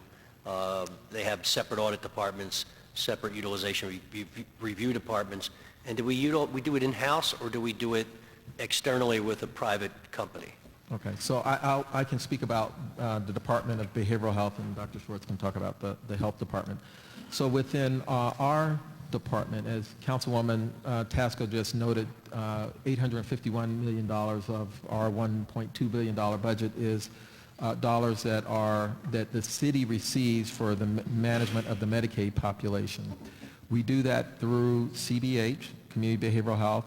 CBH is essentially a administrative services organization that performs managed care-like functions. It does utilization review, it does claims payment, it does compliance You're audits talking and so about forth. national CBH, not...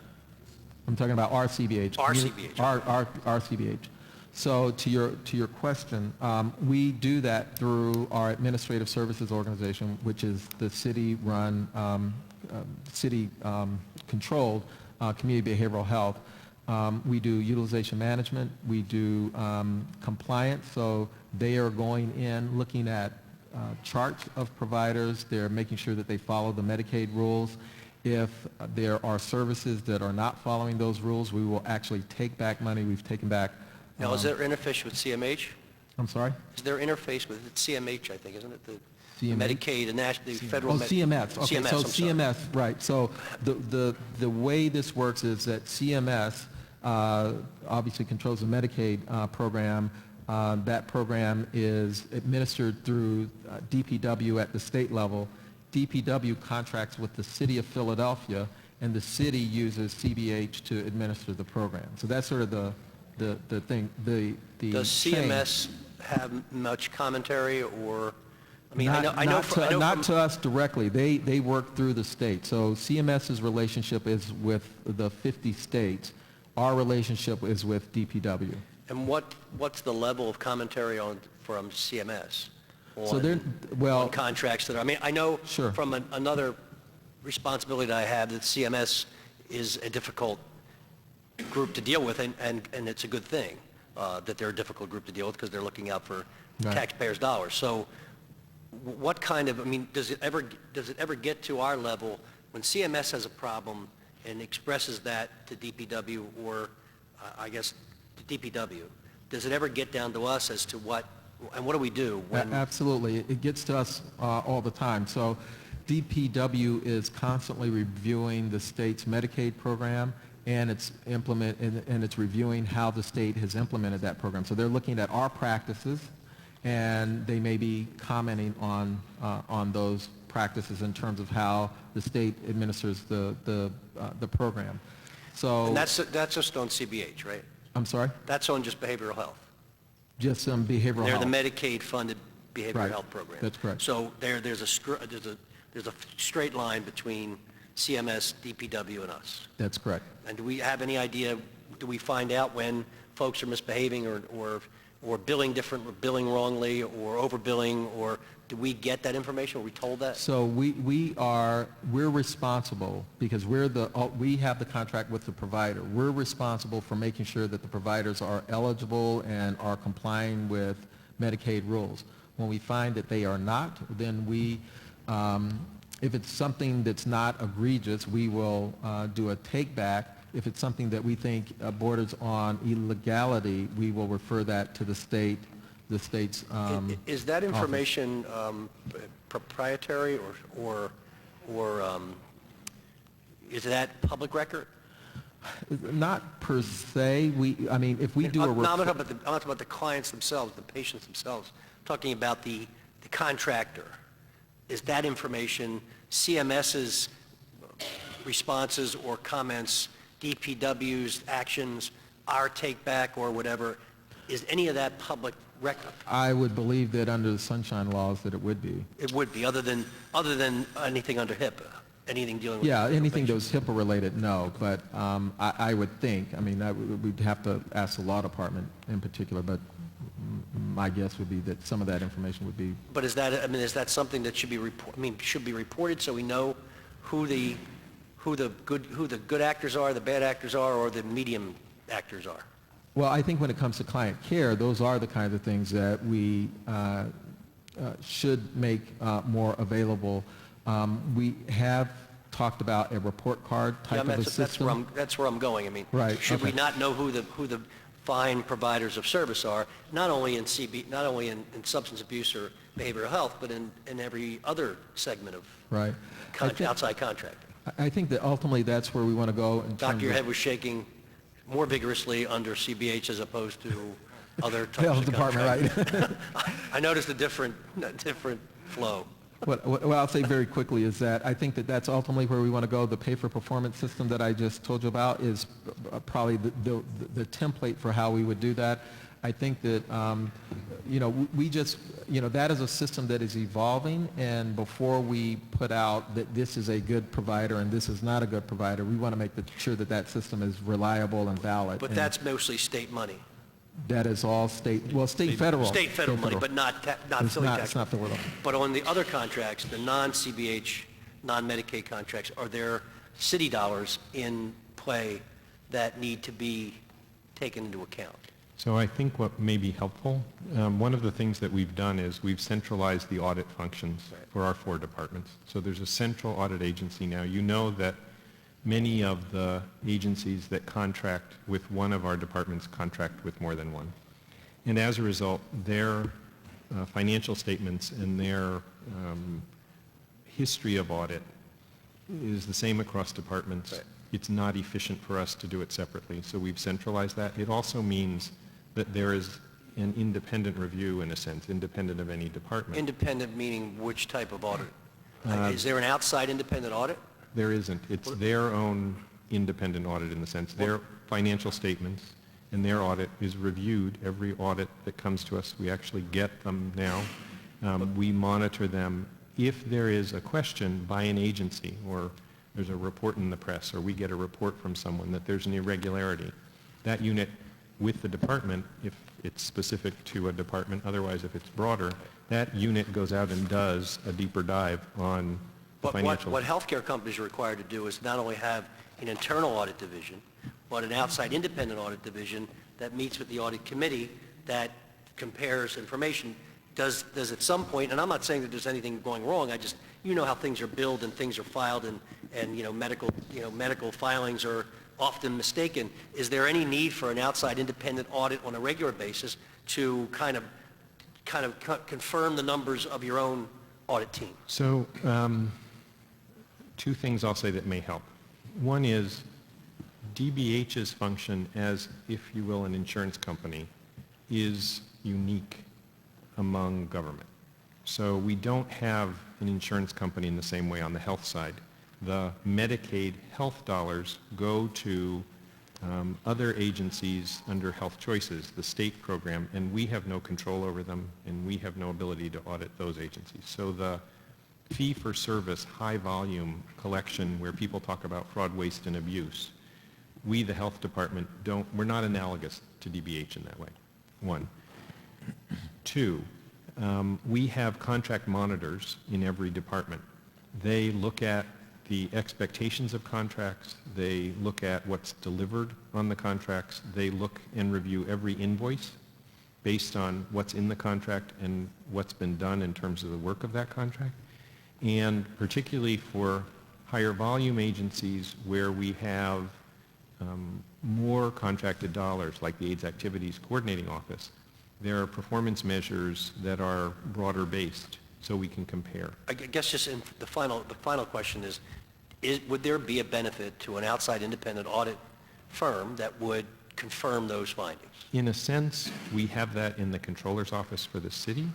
I'm happy to have someone else come in. My point is that controllers, constantly, all controllers have come in here in budget season to complain about their lack of resources. I'm wondering whether or not this rises to the level of taxpayer expenditure that would call for an independent audit. Not that anyone's doing anything wrong, but just to confirm your numbers. So the controller's office looks at our procedures, and I believe that in looking at the procedures, we feel comfortable that the procedures done within the city would meet what an outside agency would do. I'm not sure what would be gained specifically based on the kinds of contracts. Okay, thank you. I'll just say that for the Health Choices program, the city is actually required by the state to do an independent audit, and so that program is audited. Thank you. Thank you, Councilman. Quick status report. We have 7 members teed up. We have 4 departments left after this particular department today. So no suggestions, just a simple status report on what we have before us today. And I'll talk fast. Thank you. Chair recognizes Councilman O. Thank you very much, Mr. President. Good morning. And, Good morning, Councilman. Thanks for all your great work. Thank you. That's true, heartfelt, and also a precursor to some questions. But these are technical questions. I'm really just exploring the answer. So as a city, there are about 1,000 licensed methadone clinics. Is that correct or incorrect? No, there are, how many methadone programs we have? I'm sorry, 10, Rowan? How many? 11? 13, sorry, 13. 10 providers, 13 programs. Okay. Where did the number 1,000 come from? I just don't recall where that... I'm not sure where 1,000 came from. I'm not sure where that came from. Okay, misunderstanding on my part. So, anyway, there's 10... There are 10 providers and 13 programs serving about 5,000 people. Okay, I apologize. So, are there metrics on success for these programs and clinics? Sure. So as I was talking about the pay-for-performance system, for every level of care, we develop metrics for that particular type of service. So for methadone as well as inpatient and outpatient, we're looking at various kinds of metrics. So the methadone is a replacement therapy with maintenance treatment. Yeah, methadone is an agonist for opiates, which means that what methadone does technically is that it gets into the opiate receptors and blocks the euphoria that people will typically experience when they use opiates. But so my question is, heroin addicts or opiate abusers, they go to the methadone clinic when they wake up in the morning, and then they return in the evening, typically, no? No, people are usually dosed once a day, and most people come in the morning, but some people come in the evening. But a lot of people come for their daily dosing prior to going to work, and so a lot of people will, be going in at 6:30, 7 o'clock in the morning. Do you know the number of people that come in the morning and then in the evening? I don't know. I think it probably varies by program. The programs that have a higher proportion of people who are working probably have more people coming in the morning, and those that don't probably have a more of a shift to the afternoon. Yeah, my question is programs where they dose twice daily, once in the morning, once in the afternoon. Right. But an individual is only going once, either in the morning or in the afternoon. Going twice is my No, question. people would not go twice. People would go either in the morning or they would go in the afternoon. So the times have more to do with when people can go as opposed to people needing to go twice. Okay, so my experience is that people go twice. So that's just my personal experience where I know people who go twice, once in the morning, once in the evening. So if that is not supposed to be happening, in other words, are you saying they're not supposed to be dosed twice a day? Right. So if people are going twice, it could be that they're going in the morning for their medication and in the afternoon for some kind of psychotherapeutic. They might be a group or that kind of thing, but people wouldn't be dosed twice. That would not be. So that would contradict my observation where I can say that people go twice a day for being dosed twice a day, but is that illegal? Is that improper? Well, I can't think of any reason why someone would go twice a day. I'd be happy to talk to you about that and try to find out what that's about, but that would be highly unusual. Okay. So what is the goal of methadone replacement therapy and treatment? And I put that in the context of, alcohol, addiction where they try to get them off of alcohol, gambling Sure. addiction where they try to, but methadone is a substitute Right. for heroin, and you still have, people who die of overdoses, and studies have shown that there hasn't been a decrease in the mortality rate or the crime for people on methadone because it can extend their whole life. Right. So I think the thing to understand with addiction is that Let me finish. If you just finish Go ahead. answering the question. So the thing with addiction is that different things work with different people, and there's no one strategy that works. And so some strategies are to help the person detox and to be treated what people call drug-free or without some kind of medication. Some people find that very, very difficult, particularly people who have had a very long history of heroin addiction or opiate addiction. And so in the 60s, methadone was identified, methadone replacement therapy, as you identified, as a very effective way to help people who have very long addiction careers, opiate careers, be stabilized, not feel the impact of the euphoria that is typically felt with opiate use, and to stabilize to the point that they can get a job, that they're not, engaging in criminal activity. And in fact, methadone has literally hundreds, at this point, thousands of studies that show that people who use methadone decrease criminality, they increase employment, they are more engaged with their families. That's not even a question in terms of its effectiveness. Most of the opposition to methadone tends to be philosophical, that there are some people in the field that believe that, well, you're not really, quote, clean, or you're not in recovery if you're using a medication to achieve your recovery. There are other medications that actually block the effects of opiates, like naltrexone. So there are a lot of different treatment strategies, and the thing that we try to do as a system is to make sure that all of those options are available to people, because no one thing works for everyone. All Did right. I answer your question? You did, and I guess at another time, maybe not here, I'd like to explore, that, not the philosophy of it, but the, in other words, the ones who are on methadone that actually, methadose, that actually reunite with their families, that actually begin to live a normal life, that actually go to work, that's a success story.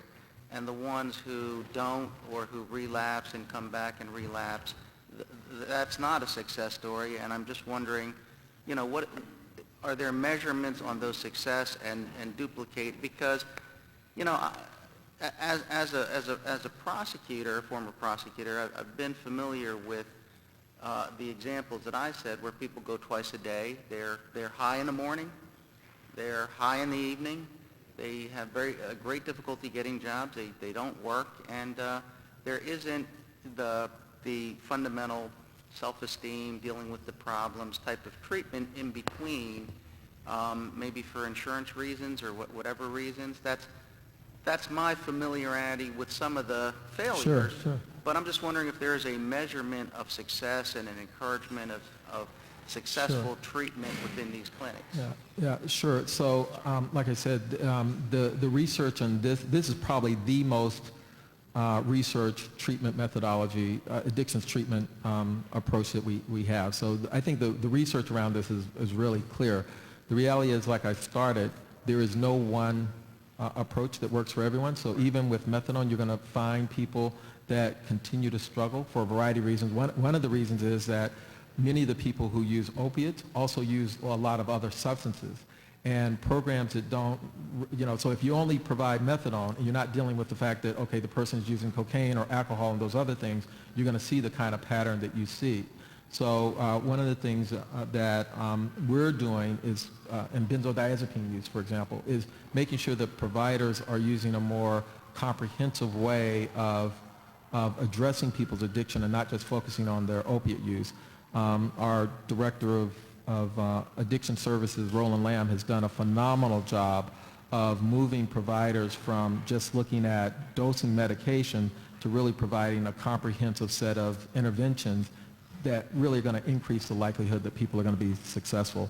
What I'd offer to you is that if you'd like to sit down and talk to people in a methadone program, because I think you would be surprised at the folks who are in those programs, who have their lives back, they have jobs, they have their families back, and they're doing quite well. And if they walked in this room, you would never suspect that they were a methadone client. I'd love to connect you with those folks and let you hear directly from them about what it's been for them, and I'd offer that to you, and in fact, anyone in council.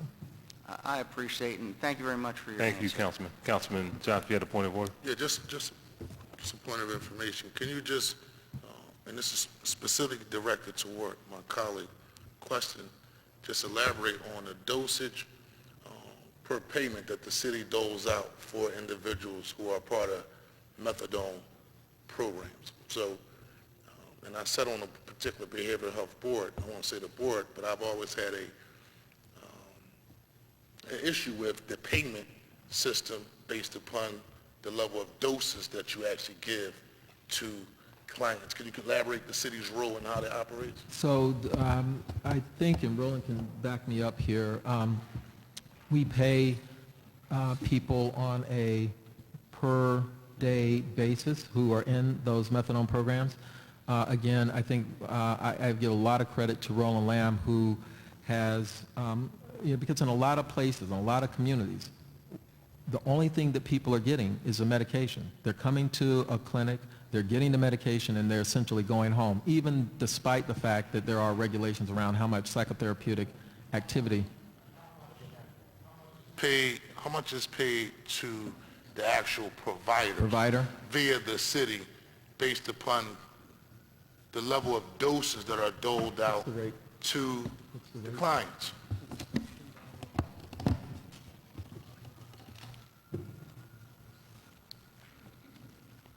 Good afternoon, Councilman. Good afternoon, Council. Afternoon. We pay the actual dosing rate is a little bit over, I think, $10 and 50 cents. Again, point of information for clarity for my colleague. So would you say, well, he won't answer it that way. I'm looking at the level of an incentive of a provider who's getting paid to dole out doses of methadone to really want people to get off the methadone.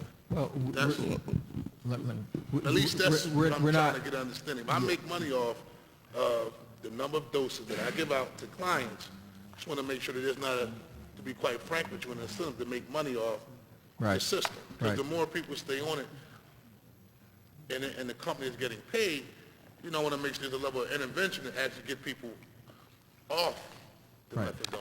Well, two things about what you're saying. One is that methadone is a maintenance approach, and there are people who will be on methadone for a very long period of time. Again, philosophically, some people have an issue with that. They haven't, if someone is diabetic and they take diabetic medication for their diabetes, people don't seem to have a problem with that. If people For the record, I don't have a problem with that actual approach. Okay. So I want to clarify it. Okay. But I'm also looking at, in some industries, the healthcare industry, right, medication is used when you're getting paid to dole out that medication, in some cases as a way to make a profit. So there's less on intervention, there's less on the cognitive therapy, there's less on addressing those various social issues that will alleviate a person from being dependent upon whatever opiates that they may be addicted to as it relates to utilizing methadone. That's all I'm backing up off the question of the council, and I'll leave it there, Council President. I hear the question. Doctor, can you do this, and I think you get the gist of the councilman's question. Can you just forward very specific terms in terms of the programmatic side of it, the contractual side of it with and this list dosage, times a day, and I get where he's going to determine whether or not, there's some things and there's some people out there that actually say that there's a category of providers that, frankly speaking, if people got well, they'd be out of a job, right? And just call it like it is. So the question about whether or not, thank you. So if you could just give us a very specific information on the contractual side of that. Sure. Thank you. Chair recognizes Councilman Heenan. Thank you, Mr. President and Mr. Chairman. So I've had several conversations. I've been sitting here patiently thinking to myself, listening to some of the conversation and some of the situations that we have in my district specifically. And look, I'm glad there are treatments for people to try to turn their lives around. Mm-hmm. Everybody deserves a second chance. Some people deserve 2, 3, 4 chances. And as long as they're at an advantage of turning their lives around and being a productive person in society, that's to all our benefits. That keeps the cost of recidivism down. It keeps the cost of the numbers in our prisons down, and the public safety for every community. So I get all that. One thing, I kind of danced around it early on because I didn't want to get into this conversation because I don't think this conversation should be here. All right, this is just my personal thing. But there is a lack of oversight between mental health and addictions, all right, from the city perspective and the state license. Now, if you have a license issued by the state, not by the city, from the state, and you have violations and violations, you know, in that bar to that license, it goes towards that license, then that license can be revoked. All right, so what I'm going to say is, we had conversations about bad actors and everything Yes, like, yep. there are bad actors in the city of Philadelphia dealing with addictions and exploiting the opportunity to make money. And if I find out that they're bad actors in my district, and there's no oversight from the city like mental health, so I want to continue to work with you in your office and Dr. Schwartz in trying to have that kind of parity or that same level of oversight. If I find bad actors, all right, I will build up a case of them being bad neighbors and bad to society and bad to the clients that they're trying to exploit for money and bad to the community and public safety when you have 600 people coming in and out of a day, bad for the wrong location, next to a daycare, next to a school, on a commercial corridor, in a residential neighborhood, all unacceptable if you're a bad neighbor. Yep. All right, if they're a bad neighbor, they should be punished, they should be treated as such, and their license should be revoked. So I will work with you in your office Thank you. to ensure that if you are any of those above, all right, I'm going to make a motion and move towards, you know, trying to have that license revoked and have them not be able. I think everybody should go through an RFP process through your office and the Department of City of Philadelphia, so we have some level of accountability. Somebody wants to hang a shingle or a sign on a shingle and say, we're open for business because somebody gave us the authority, doesn't mean, all right, that you're good for the community.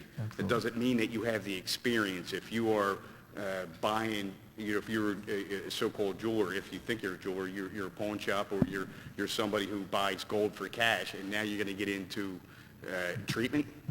Nah, Yep. it's not good work. So I've waited patiently to say that.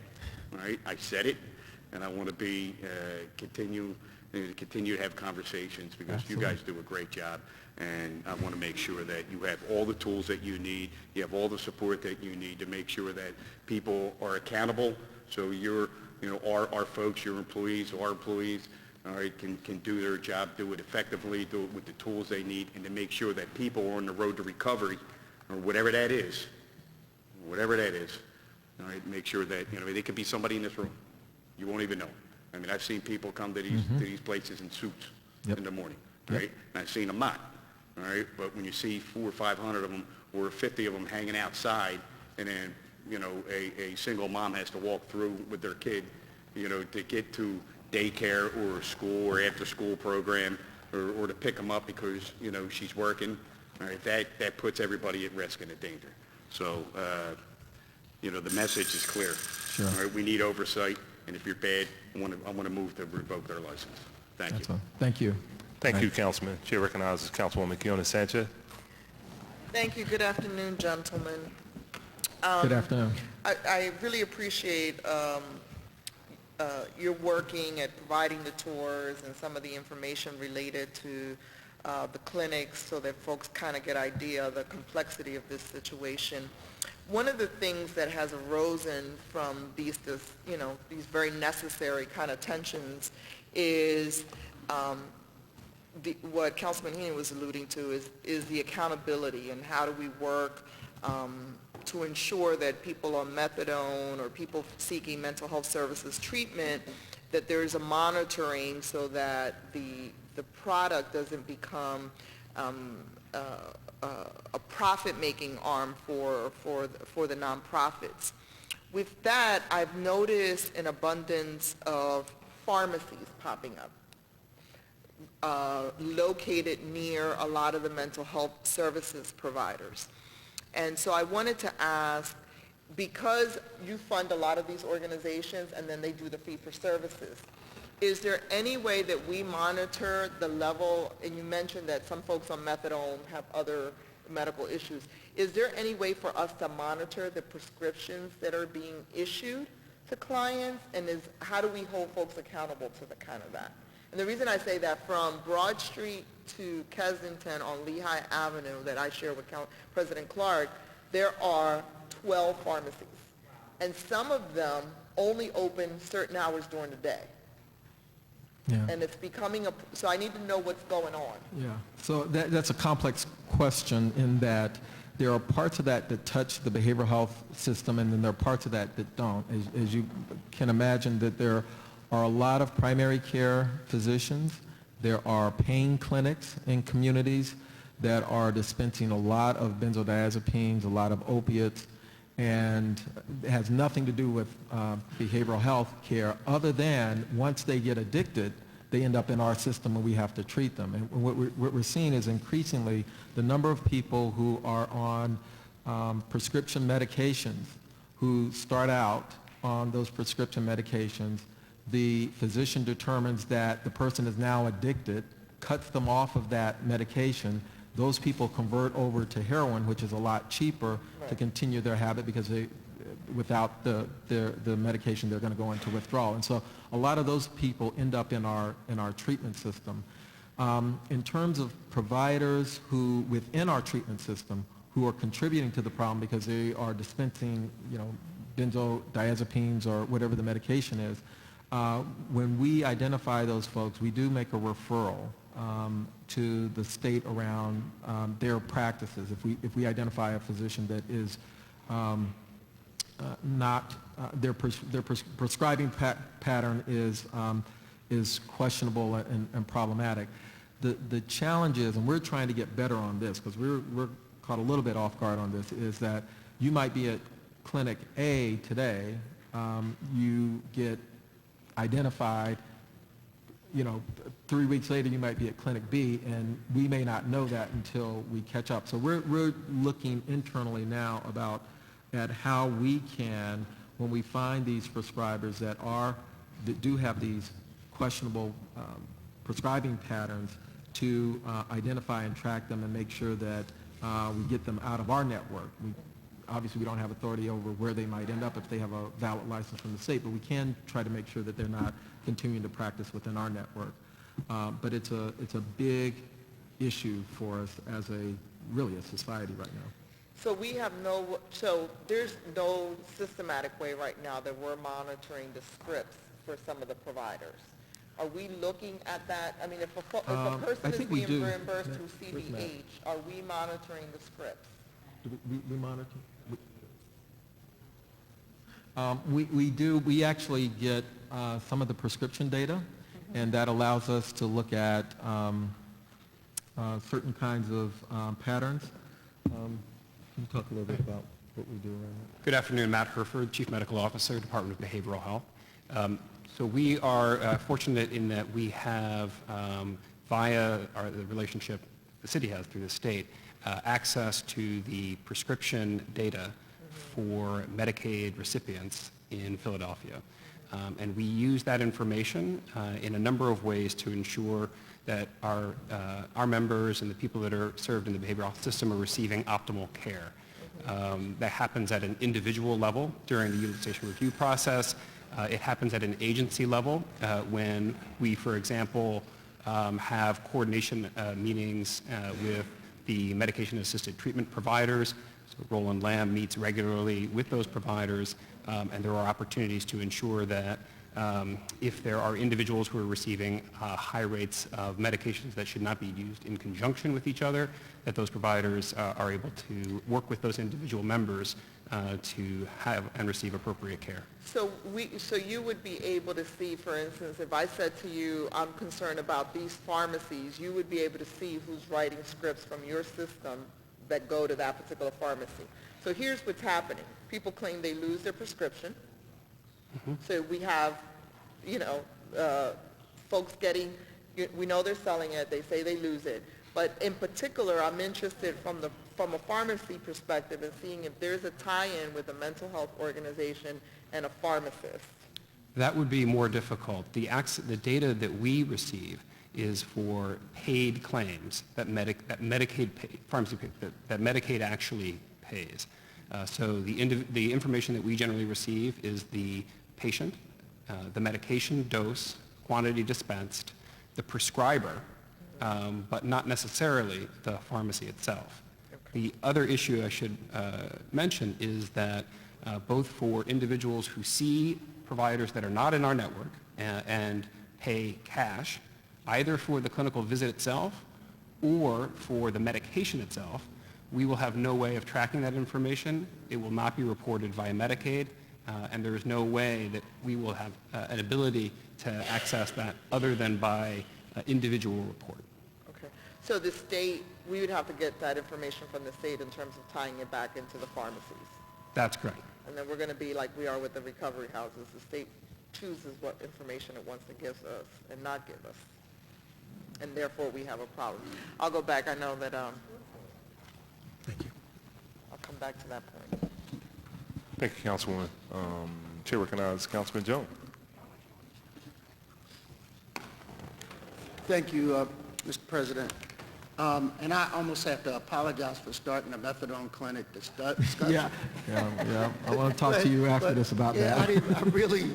I will work better to do things in writing and stop Okay, it. not a problem. But one of the more disturbing things I found out is that one of the directors makes $892,000 each clinic that they supervise, or is that a sum total? No, I don't think that that's the case. There may be the methadone providers or programs are part of usually larger organizations. Can you So you're provide probably that? talking about someone who's at the I was told, at the agency level, not at the actual program how much level. does the President of the United States make today? Not that much. Not that much. I'm just saying. So, you know, to my colleague's question, is it about the money? I don't know, but seems to me it's not a, you know, it's not about poverty either. So I want to change gears and get you out of that. Okay. I appreciate that. And I appreciate your willingness to have your staff work with us on the issue. Absolutely. What I want to talk about at this point is in my neighborhood and in a lot of neighborhoods, what happens is as a result of gun violence, you have trauma. And I want to know, how do you approach that problem, particularly for youth? One of the most disturbing things in my tenure as a councilperson is riding by those teddy bear memorials. But worse than the teddy bear memorial is kids playing jump rope as a desensitized new normal. And I wanted to know what role you guys played in cooperation maybe with DHS or others. How do you intervene on that? Okay, so that's a really great question because it's something that we're spending a lot of time and energy on, the issue of untreated trauma in our communities.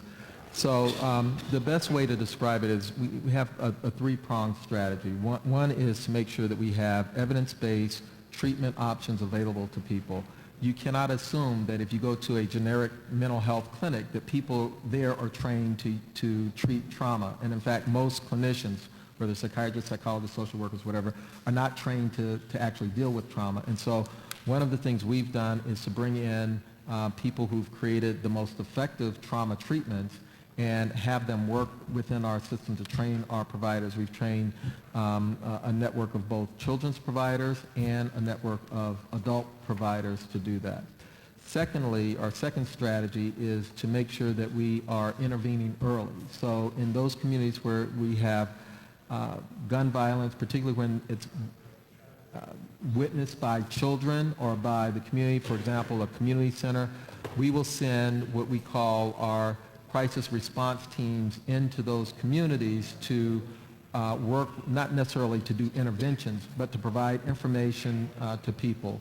So these are people that have been trained in psychological first aid, and the idea is that they're going in, they are a lot of times at those memorials that they have in the community, they're handing out information, and they're just making sure that people, I mean, part of it is to send the message that it's not okay for this to happen in the communities and that people are going to sometimes have an impact. Could you provide to members of council the contact person?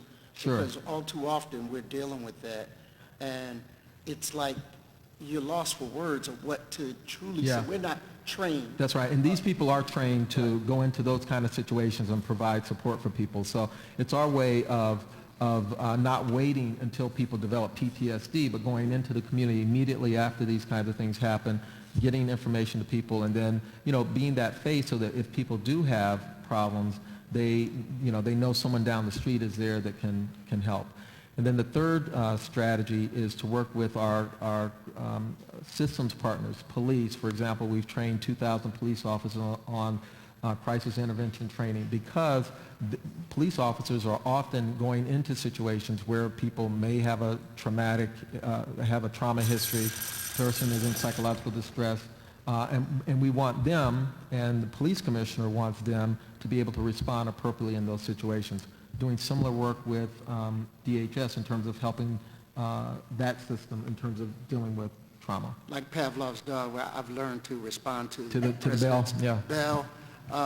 And I just want to end with, particularly dealing with public schools, there are more and more occasions, and I've had a reason to talk to educators more often with the school mergers and the lack of counselors and this, that, and the other. How closely do you work when a child has an episode in a class, and do you train personnel in the schools to know how to deal with that first aid, if you would? Sure. So we have the relationship that we have with the school district that we have with Dr. Height and his staff is the best that it's been in my tenure, and I've been in my position for 9 years now. We're working with them at multiple levels. We have the school therapeutic services that are in schools. So for those kids that are likely to have those kinds of challenges, there are behavioral health professionals in the schools that are working directly with them. Those behavioral health professionals are also working with the staff, the administration, faculty, on how to better handle those kinds of situations. We have a protocol worked out with the school district so that when a situation exceeds what they can handle in the school, that we will deploy our crisis response, our mobile crisis teams to the school to help manage those situations. And when there are particular issues that come up, Dr. Height will call me directly, or I might call him, and we will collaborate and we'll deploy staff. So we have both routine protocols that we have in place, and we have the kind of relationship that they will call, and we will work out those kinds of situations directly. Thank you, Councilman. Chair recognizes Councilwoman Reynolds Brown. My line of questioning also includes what we're doing in our schools. So I'd like some further information on that, particularly around violence in schools. You currently fund several programs that have proven successful in reducing youth violence and recidivism amongst juvenile offenders. The functional family therapy is one such program. How many FFT programs are you currently funding? How many of them have established programs in the public schools? What youth violence reduction programs are you currently funding within the public schools? And some detail around those in particular. And is there room to do more? Okay. Are there dollars available to do more? So FFT is, we have 3 providers of FFT. It's not 3 providers. It's not an intervention that you do in the school. The whole idea is to do it in the family setting, so it's not a school-based service. It's a family-based service. Our capacity to do more, yes, we have some capacity. In fact, one of the things one of the conversations we're having with Dr. Height right now is around how we deploy the current resources in the schools. So I said we have a $70 million investment in the schools. A lot of where those services are delivered is a historical artifact, and what we're doing now is we're looking at essentially re-procuring those services and how would we distribute those services in the areas that the school district is identifying as having the highest need. So that's part of our capacity, is to try to shuffle the deck so that we are targeting services in the areas that have the greatest need. But part of it is we do have some capacity, and we're working with the school district to identify what those services might look like. And so coupled with that, might DHS be at that table as well as, is DHS at the table? DHS, us, and the school district. For example, a few months ago, we did a joint event that included the school district, DHS, and my department all coming together and then looking at how do we better address the social emotional needs of children. And maximize those resources. The other agency I was trying to remember is the DA's office, because in having a meeting with District Attorney, he also has a strong interest on the prevention side of the Sure. ledger. So having him at the table as well, he has some great ideas about how well they do this in San Francisco. So know that as an FYI, he has an interest in that area as well. I'd be happy to work with him on that. Okay. Community-based providers. No, one second. The inclement weather, we know it wreaked havoc on everybody. And community-based organizations providing behavioral health services were closed as a result on many of those days. Since those agencies were not able to provide services and therefore unable to bill CBH, what was the fiscal impact of such closures on those agencies? Can you discuss that, please? Yeah, we In know. the past, you made attempts to reimburse agencies for some portion. Sure. We know that some agencies experienced a financial impact because of all of the snow that we had this year. This year, we're not in a position, and historically, we have worked with those providers to try to figure out strategies to help compensate them for that loss in revenue. We're just not in that position this year. We're going to be very, very tight this year, and we might even have a deficit in the Medicaid managed care program. So we're not in a position to help the providers out in this year as we have in the past. And I would imagine that's been shared Oh, yes, uniformly across the the system. providers know that. We've let them know that. Okay. That may in fact be done. Okay, we talked about the mental health first aid. So I thank you very, very much. I will look forward to hearing more about the agencies that you contract with and where they are with regards to board composition and engagement with on the procurement side of the ledger. Sure. I'd be happy to tell you that. I can tell you that 75% of the staffing at our nonprofit agencies are minorities, women, and disabled. And 65% of their executive staff are minority, women, and disabled. So I think we have good representation in our private nonprofit world. So it suggests that it's possible? I It just definitely takes believe it's possible. Leadership to move the needle. Yes. Thank you very much. Thank you, Councilwoman. Thank you. Chair recognizes Councilwoman Tasco. Briefly, and along with that, I'm looking at your, on page 13 of your budget, I noticed that the Northwest Human Services has one of your largest contracts has no minorities or women on their executive staff, and only 16% of their board are people of color or women. Yeah. How can we correct that? I don't know about that provider specifically. I think we've given the message that we think this is important. In that particular case, we can certainly raise it because they are one of our larger providers. So that's an issue that we certainly can raise with their leadership, which is actually about to change in the next couple of months. Okay, thank you. Thank you, Councilwoman. Chair recognizes Councilman Kenny. Mr. President, as an early Easter gift to you, I yield my time. I think that's an early Easter gift to me, Councilman. Thank you. Chair recognizes Councilman O.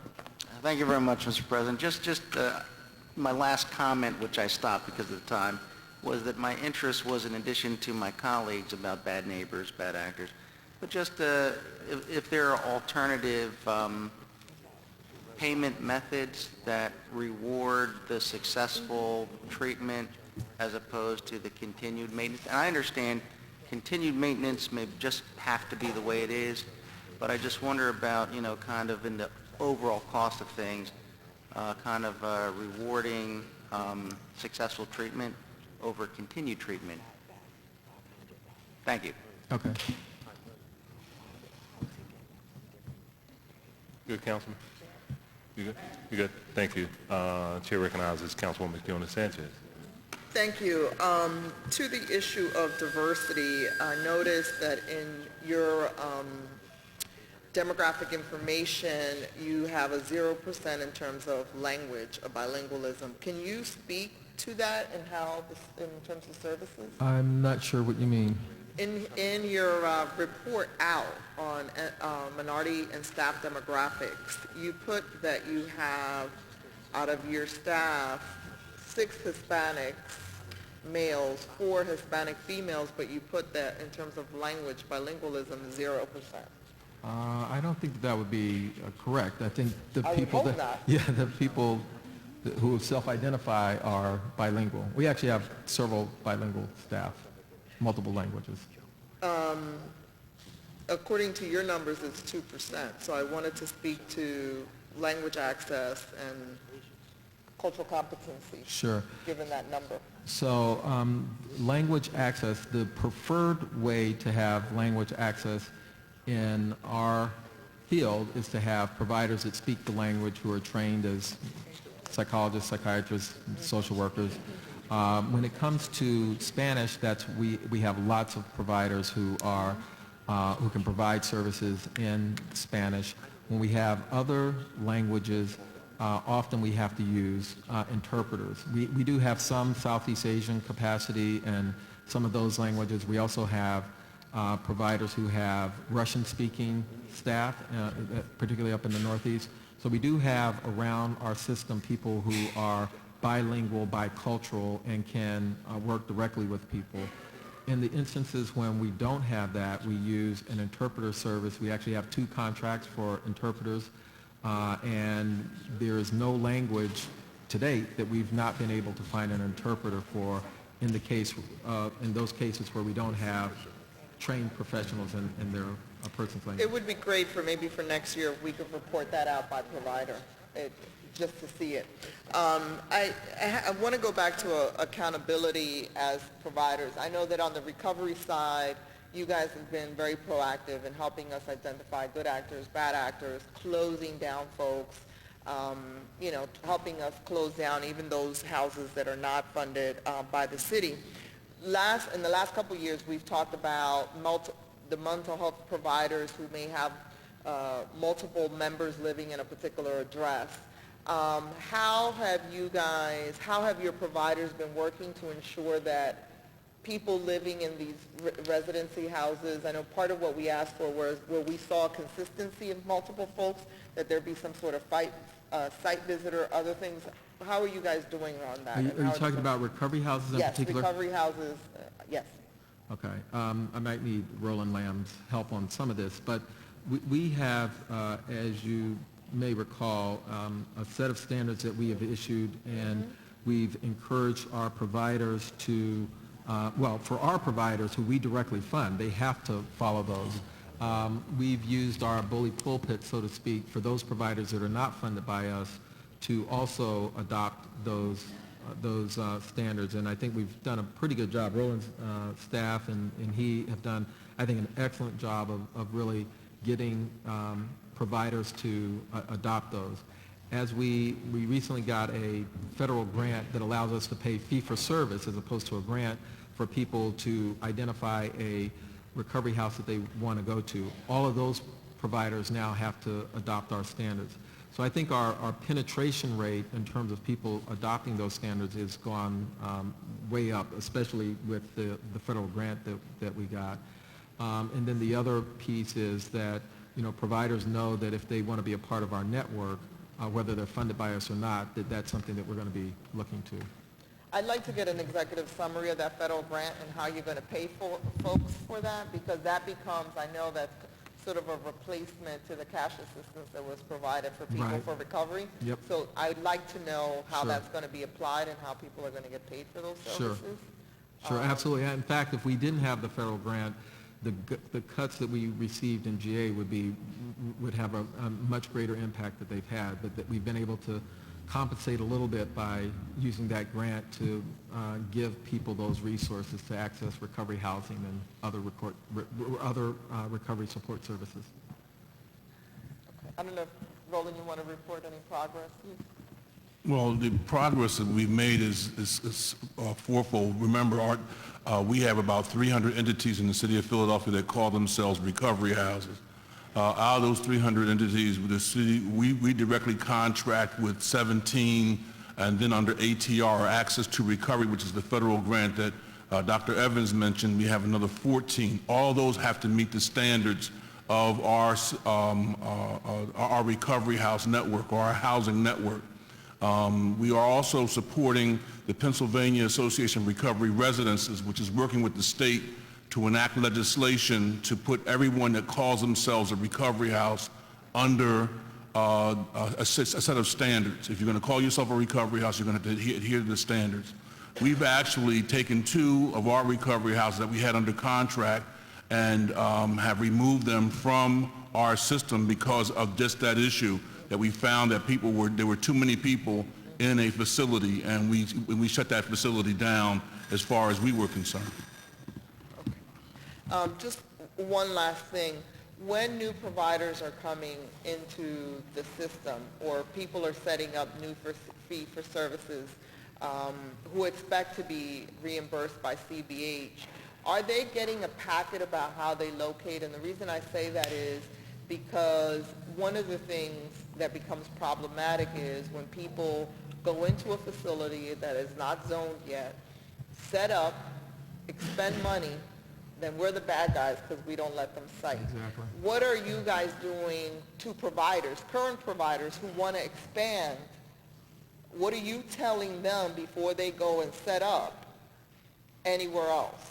Is there something, I want to know if there's something in writing, because what I don't want is for someone to say to me, we're a good provider and all this other stuff, and call Roland Lamb and call Dr. Evans, or no. You know, what is the rule? What do we tell folks when they want to move into somebody else's neighborhood around expanding without all the pre-stuff done? Sure. So we tell them 2 things. One is that if they are going to expand and we're doing some kind of program expansion, we do it through a competitive procurement process. And 2, if they are going to expand, our expectation is that they follow a good neighbor policy. One of the things that we've done recently, because of all of the interactions we've had with council around this in the last several months, is we've gone back and looked at that policy, and we will be reissuing that. We actually want council's feedback. We sent it to Councilman Clark, and so hopefully all of you will have a chance to take a look at that and give us feedback, because what we'd like to do is that before we do, or as we do, a competitive procurement, that one of the things that will get issued with that, or at least be referenced, is here's our good neighbor policy, and this is what we expect you to I haven't seen that information, but in there, do yeah, you it map out? just came out. Have you mapped out where the current services are? Yeah, one of the things we do is we look at both where we identify need and where we have providers and where people are. So what we're trying to do nowadays is, in the old days, people basically set up a program and we funded it based on, other criteria. Nowadays, we are much more focused on targeting areas of the city that don't have access to services, or areas where we have, where we've identified high need and not enough services. So you haven't done any new RFPs. I know folks were waiting for that. It's unlikely that we're going to do any RFPs this year because of the tight financial situation we're in. There may be some very special things that we do, but for the most part, there are no major expansions this year. Okay. Thank you, Mr. President. I was going to ask one more, but... Go ahead. In terms of the information provided around the policies, in terms of mapping that out, if it's not included, can that be mapped out for us? I think sure. the Sure. visual, I think it becomes very Absolutely. important for folks as you make these decisions.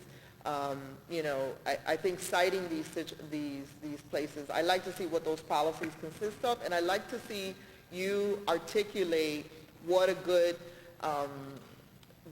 without looking at the financial part of it, what is a good model? I think what you see is the hesitancy of folks, because when the number becomes outrageous, then, I have, for instance, 2 methadone clinics within a mile radius of each other.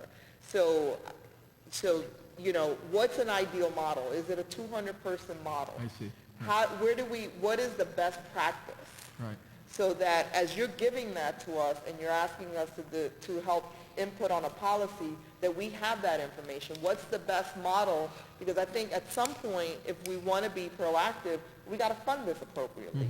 And so, your reliance is solely on CBH, but some of us would say, hey, maybe we need to put general operating money at the table to ensure that we're not disrupting neighborhoods, but at the same time we're providing the treatment. I think too many times we look at it from a financial perspective as opposed to what's the best practice. Right. And I think if we're going to review any policy, I think we need that. We need to be able to say what makes sense. I know for Council President, he has a huge one in his district.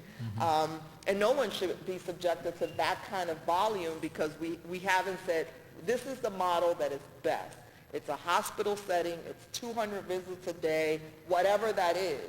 And then how do we ensure that we're putting those models with other programs and services, the co-location, so that the model works financially for the provider, but more importantly for the neighborhood. No, those are excellent points, and we'd be happy to both share what our best thinking is now, but also get your input, because ultimately this has to work both from treatment service delivery standpoint, but also from a community standpoint. So we just need that model. We want to know what that looks like. So we're not the bad guys all the time. Yeah, right, exactly. No, Thank you, Mr. President. Yeah, Doctor, thank you, Councilwoman. Can we agree to have a follow-up and call it a working session? Because too often every year we have this debate, and CBH tends to be one of the longer departments, and we don't address it again until the following budget year in real time. So if we can agree, and I'll ask a couple of members of council to participate on a task force or some sort of working group so we can go over these different issues and actually come up with a set of recommendations, if need be, some changes in legislation, some changes in the direction or whatever need, that we can actually have a report that we can issue so next year's budget hearings won't be as long. All right? I'm enjoying myself, sir. Well, you get to leave, right? Yeah, I get to leave. We have to stay. We got 4 more departments. Right? All right. I think I just did the rope-a-dope. Yeah, I don't think you guys have anything left for them. I know. Seasoned veteran. I just want to thank you so much for your testimony, and we'll reach out and we'll set something up and ask our comment. Okay. Thank you so much. Thank you. We need to take a 5-minute break, and then we'll come back, and hopefully we can get to Health Department relatively soon, and then we'll break for lunch. That's okay?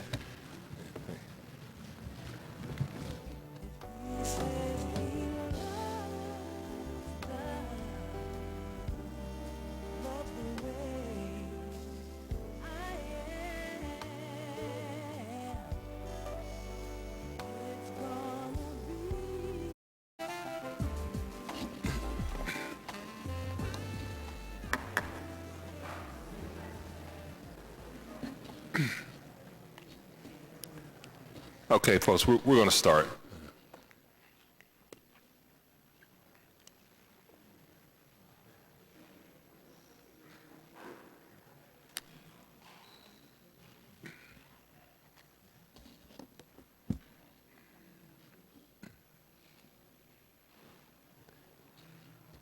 So next up, we have the Health Department.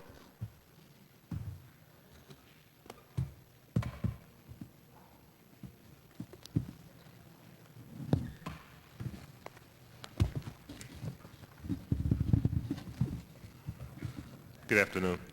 Good afternoon.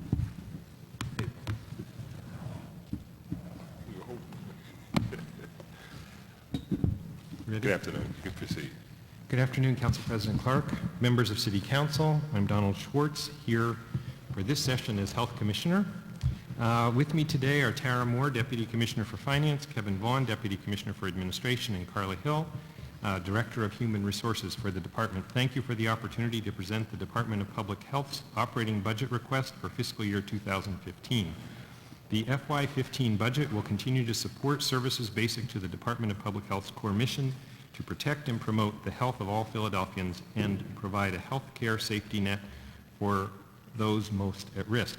The Department's 2015 fiscal year 15 budget request totals about $356 million, which represents an increase of $10,086 over the fiscal year 14 estimated obligations due to an incentive award under the city's energy efficiency savings program bestowed upon the department for lowering its overall energy usage.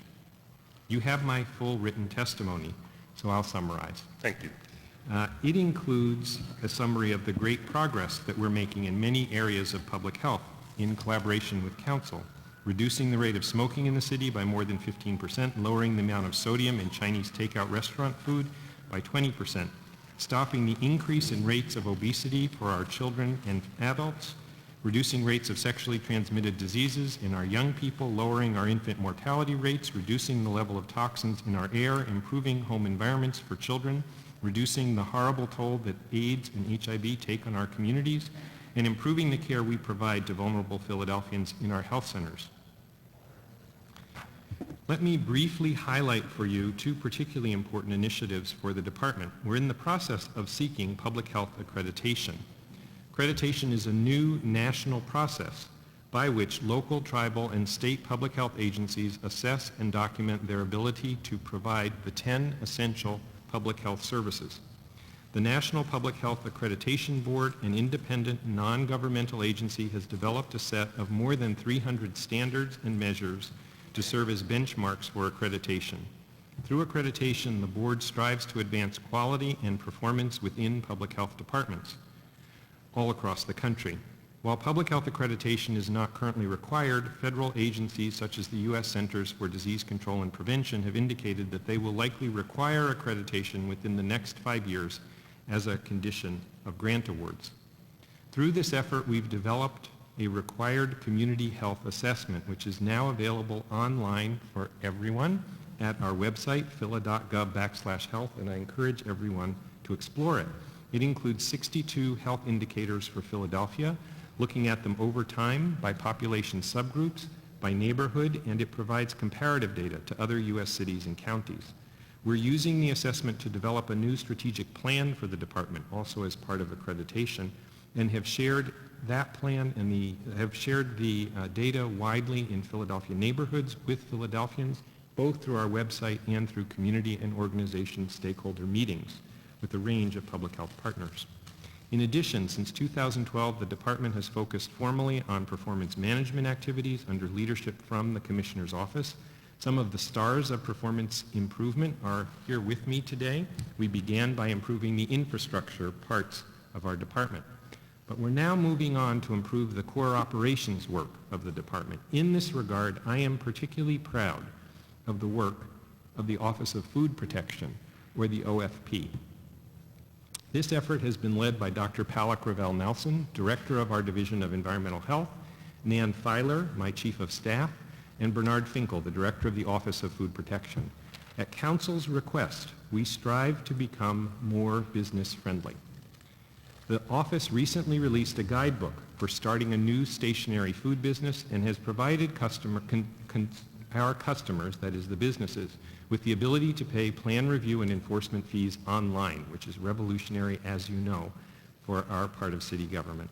As a result of the electronic payment system, revenue has increased for the department and the ease of payment has improved for our consumers. Currently, customers can pay only two types of fees online, but the Office of Food Protection is working to address programming and firewall issues and hopes to have the system operating for all types of fees by the end of this year. I thank you, Council President, and the members of Council for your continuing support of public health in Philadelphia, and I'm happy to answer your questions. Thank you very much, Doc. Actually, I just have one question for you at this point.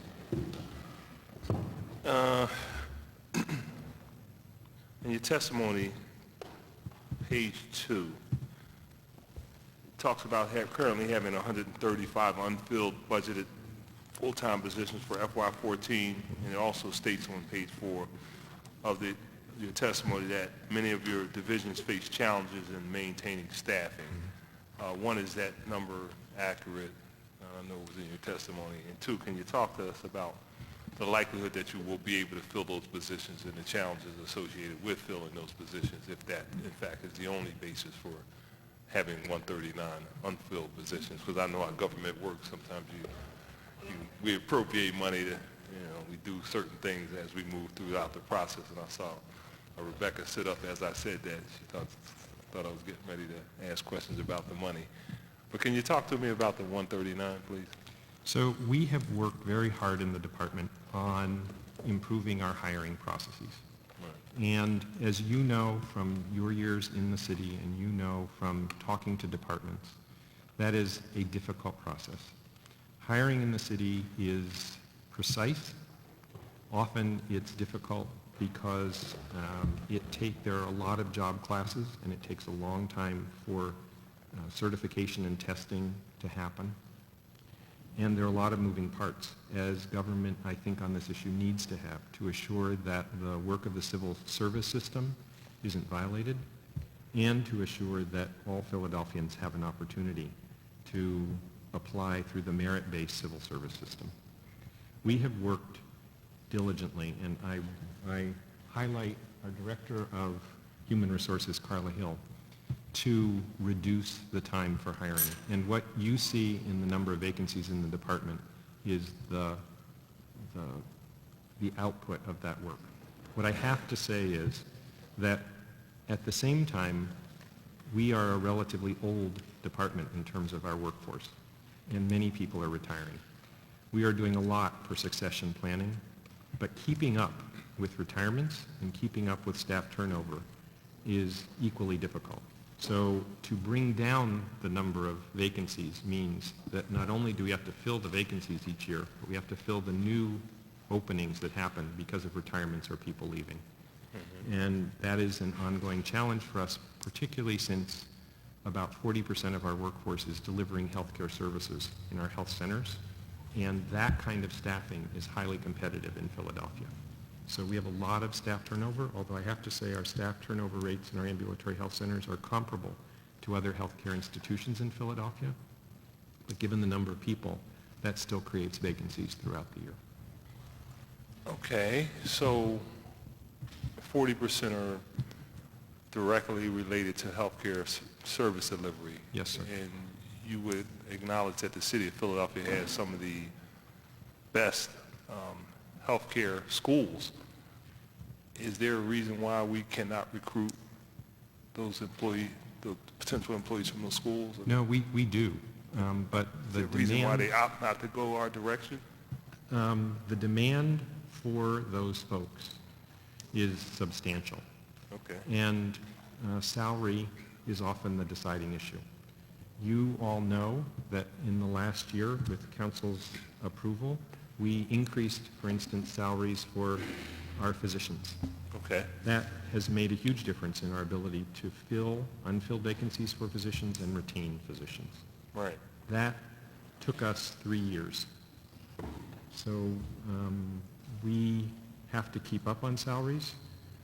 Council and the administration, I think, have worked well to try to do that, but it's a very competitive environment, particularly with the Affordable Care Act. Demand for personnel has changed and is changing. It's, I think, part of the beast. All healthcare institutions in Philadelphia, not just us, have the same issue. Right.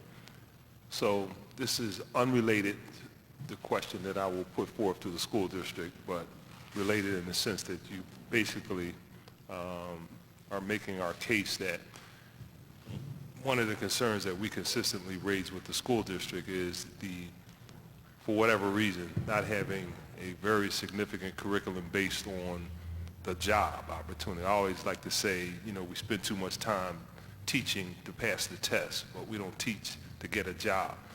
And I talk about the fact that in the city of Philadelphia, we're probably surpassed by maybe 2 other cities in terms of healthcare careers and opportunities, and why we need to start refocusing some of our curriculum so these young people in the public school system have a real opportunity to ultimately be in the probably one of the only growth industries, and it will in the foreseeable future continue to be a growth industry, while we need to focus on having some serious curriculum changes in the Philadelphia School District to make sure that we can take advantage of that. But that's not a question for you today, but I just want to say thank you for possibly giving me an opportunity to reference this conversation when the school district comes in.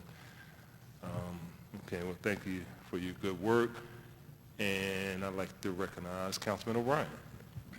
Thank you, Mr. President. Dr. Schwartz, welcome. Thank you. I know that the AIDS Activity Coordinating Office's preventative planning project has experienced some significant budget cuts. As a result, the HIV/AIDS program for people with disabilities run by Vision for Equality lost their $62,000 funding for this program in the year 2013. I know that reducing the toll of HIV/AIDS through surveillance, prevention, education, and health is one of the department's goals. However, I'm concerned about the need to do outreach to individuals with disabilities. I'm sure you're aware that people with intellectual disabilities, autism, are often sexually active, but they have little access to information regarding how to have safe sex, where to seek testing, or the means to protect themselves. So I'm concerned why the sole program offered to people with intellectual disabilities and autism in Philadelphia was ended. And I have a two-part question. Are you familiar with this program, the HIV/AIDS program for people with disabilities? And two, is there any possibility of restoring some or all of that funding at some point during the year 2014 and 15? I appreciate your question. I can give you some good news for the clientele that you're most concerned about, and I agree with your concern. And I can say that for any agency, as with Behavioral Health and Human Services, actually the money from the AIDS Activities Coordinating Office, which is largely state and federal funding, is bid out through request for proposal processes. So with the next round of RFPs, every agency will have an opportunity to bid. Our priorities, therefore, are heavily set by the agencies that give us money or cut our money, as you can see. So that's issue one. Issue two is what has changed dramatically in the last, I would say, year and a half nationally around outreach, testing, and education for HIV is that the Centers for Disease Control has pushed very hard, and we agree with them, that HIV testing and education should be routine in healthcare settings. So that when you go to the doctor, or I go to the doctor, or anybody goes to the doctor, that provider needs to address issues around sexual behavior and needs to make sure that everyone has had at least one HIV test. And if someone has had an HIV test that's negative but they continue to have risky behaviors, to continue to educate and test. And we are working now with all of the healthcare providing agencies in Philadelphia to routinize that. So for clients who have intellectual disabilities, who generally have another healthcare provider, we want that healthcare provider routinely to test those folks and talk to those folks about HIV. That is a new strategy, it's a federal strategy, and we have embraced it wholeheartedly here in Philadelphia, and we hope what that will do is allow populations that we've not been able to reach through contracting out with individual agencies to more globally and comprehensively reach everybody in Philadelphia, because we have a substantial number of folks who have HIV and don't know about it, and yet they may be receiving regular medical care. So through regular medical care for all populations, we hope we will better identify those who have HIV. Thank you. I'll try to sneak this under the wire. I want to congratulate you on your work on Get Healthy Philadelphia. And I know that by reading your testimony that the rates of smoking have dropped by 15% over the last 4 years, and the level of childhood obesity has declined by 5%. And these are just some of the many successes this program has experienced. Thank you. But we also, again, my proclivity for protection and advocacy for my guys, we know that individuals with disabilities experience comorbid conditions. They often have higher rates of sedentary behaviors and higher rates of obesity. These higher rates of obesity can be attributed to accessibility issues, stigma, which can isolate individuals with disabilities, the lack of knowledge and information regarding what is available, and the lack of accessibility to playgrounds. We know the side effects of medications can result in secondary health conditions like diabetes, and that individuals with disabilities often have shorter life expectancies. My first question is,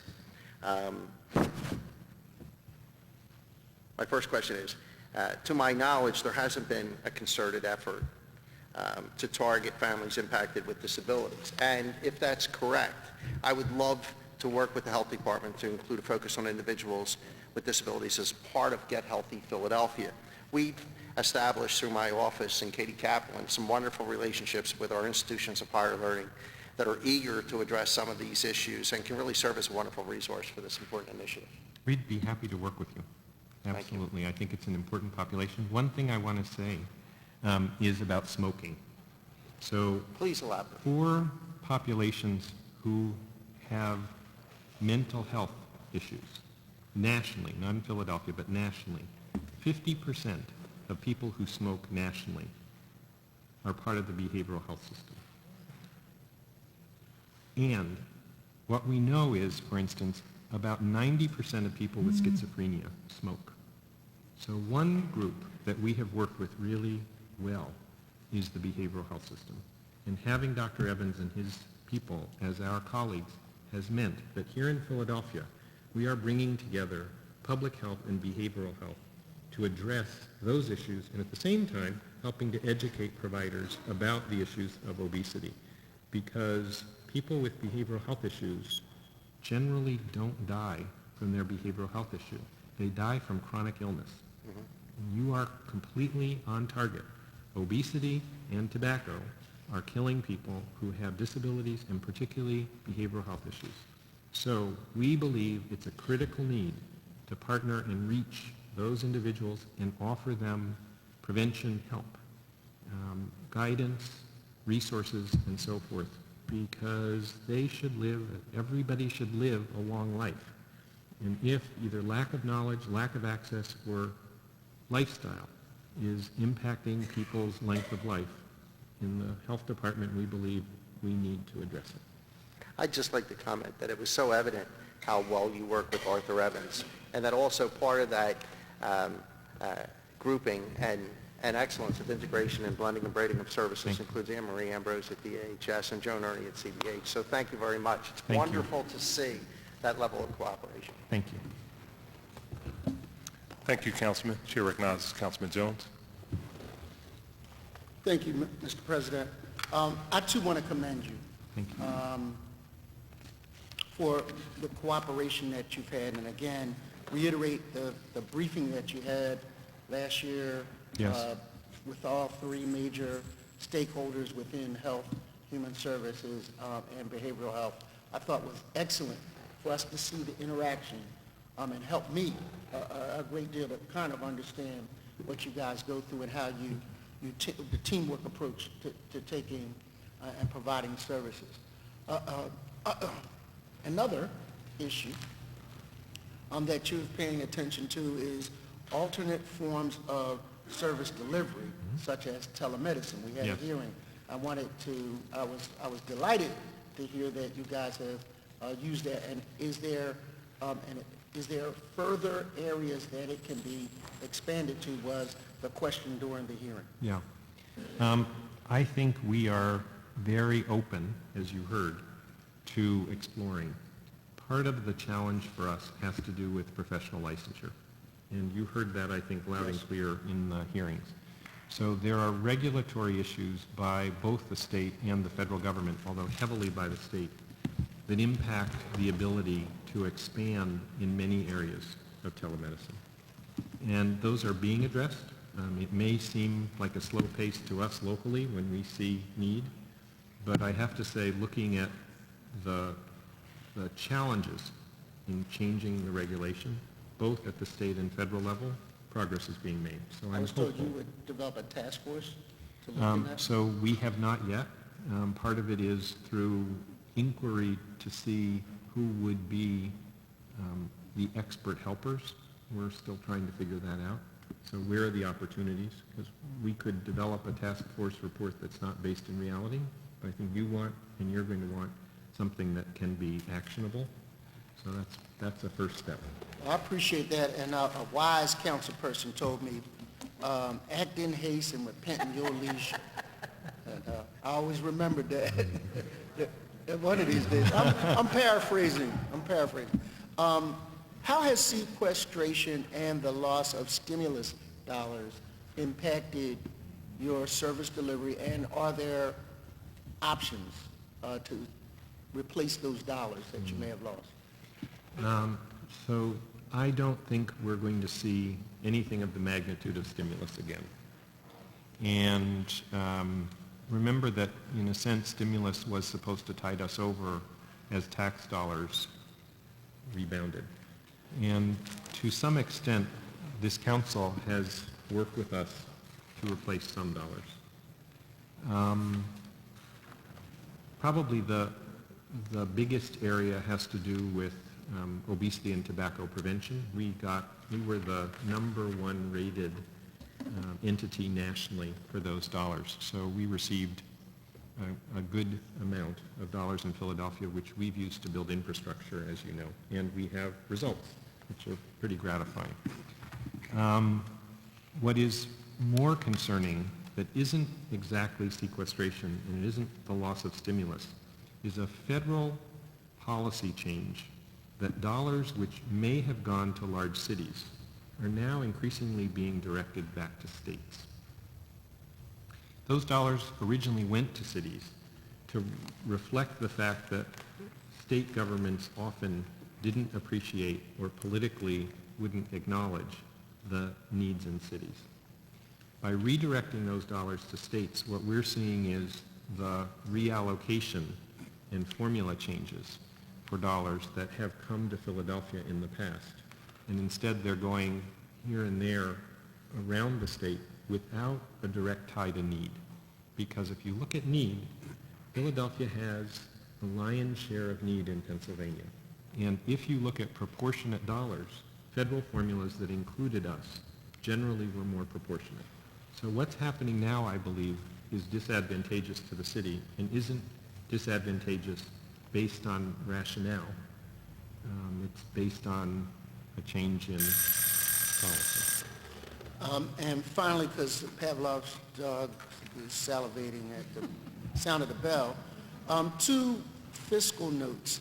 Payments to Alpha Medical Group for reading x-rays and mammogram films was reduced substantially, but purchases of pharmaceutical care increased 33% from $2.9 million to $4.25 million. Can you explain, A, the reduction, and B, the increase? So the increases and decreases have to do in part with demand and have to do with adjusting the contracts to what we've seen in past years as need.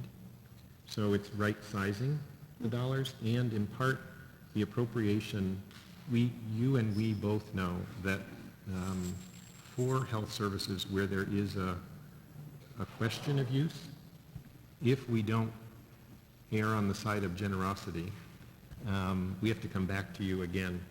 You don't want that. And the goal was to estimate within a range of error that was reasonable. If we don't spend it all, it will go to the rest of the city for other things that have been appropriated. One other reduction was prenatal care issues, resulting in the loss of $750,000 to fund prenatal services. You gave a scenario where premature deaths a couple of years back, that was frightening and alarming. You talked about a study that was done in inner city neighborhoods that why particularly minority women were having premature births, and you could only, after you peeled the layer of the onion off, talk about it was stress, similar to people growing up in a war zone area, that the day-to-day pressures of living in the hood were actually causing this, and that struck me and I never forgot it. So when I see the $750,000 reduction, tell me what's going on with that. I need to see the exact line. I think, but I'm not sure, that it may represent a movement of dollars. Oh, wait.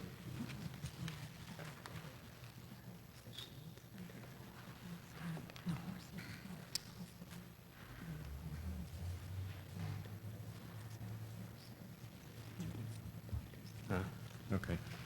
Different issue. Okay. What you're seeing is, in the last year, in keeping with both the wish of this council and the wish of the administration, as you know, I hope you know, We moved a substantial number of physicians who had worked with the department through contract into civil service. And what you're seeing is a contract that's labeled that way, but actually represents purchase physician services moving into civil service. So the funding level, service level has not been It reduced? has not. I'm good. Thank you, Mr. President. Thank you, Councilman. Chair recognizes Councilwoman Tasco. Thank you. Dr. Schwartz, thank you, and certainly thank you for your leadership in the Health Department. On pages 3 and 4 of your budget testimony, you discussed Medicaid expansion under the Affordable Care Act. According to various news accounts, it does not appear that Governor Corbett's Healthy Plan, PA plan, will be approved by the federal government as an acceptable means of Medicaid expansion in Pennsylvania. Do you have any new updates on this issue? Also, how has the expansion delay impacted Philadelphia? And if the Healthy PA plan is rejected, how will this outcome impact Philadelphia's going forward? I appreciate your question. So we are not part of the conversation between the state and the Department of Health and Human Services. The period for comment on the Healthy PA plan, public comment, ended, I think it's last Thursday. City commented, behavioral health and health commented separately because they're both behavioral health issues on Medicaid expansion and physical health issues. We commented on both. We are hopeful that the Department of Health and Human Services and the Governor's Office will be able to come to some accommodation. We would prefer that that accommodation not unnecessarily burden Philadelphians, and that the closer we get to simple Medicaid expansion using existing mechanisms that have been shown to be effective, as Dr. Evans talked about, to simply increase by 100,000 the number of Philadelphians with health insurance, which could be done with the stroke of a pen tomorrow. We're hopeful that this negotiation ends positively and quickly so that we can get more Philadelphians insured. In the meantime, I want to assure you and all of council and all people in Philadelphia that our health centers continue to provide care for people without health insurance. We are the provider of last resort. We will be the provider of last resort. What you see in this budget reflects, I think, efficiency and operation of those health centers, so we're trying to use our dollars wisely. But we are committed to providing care for those people who are not insured in Philadelphia to assure that everybody has access to health care. Well, I appreciate that, and I know that you'll do all you can to make sure to give us some assurances that our citizens will be taken care of. I have no doubt about that.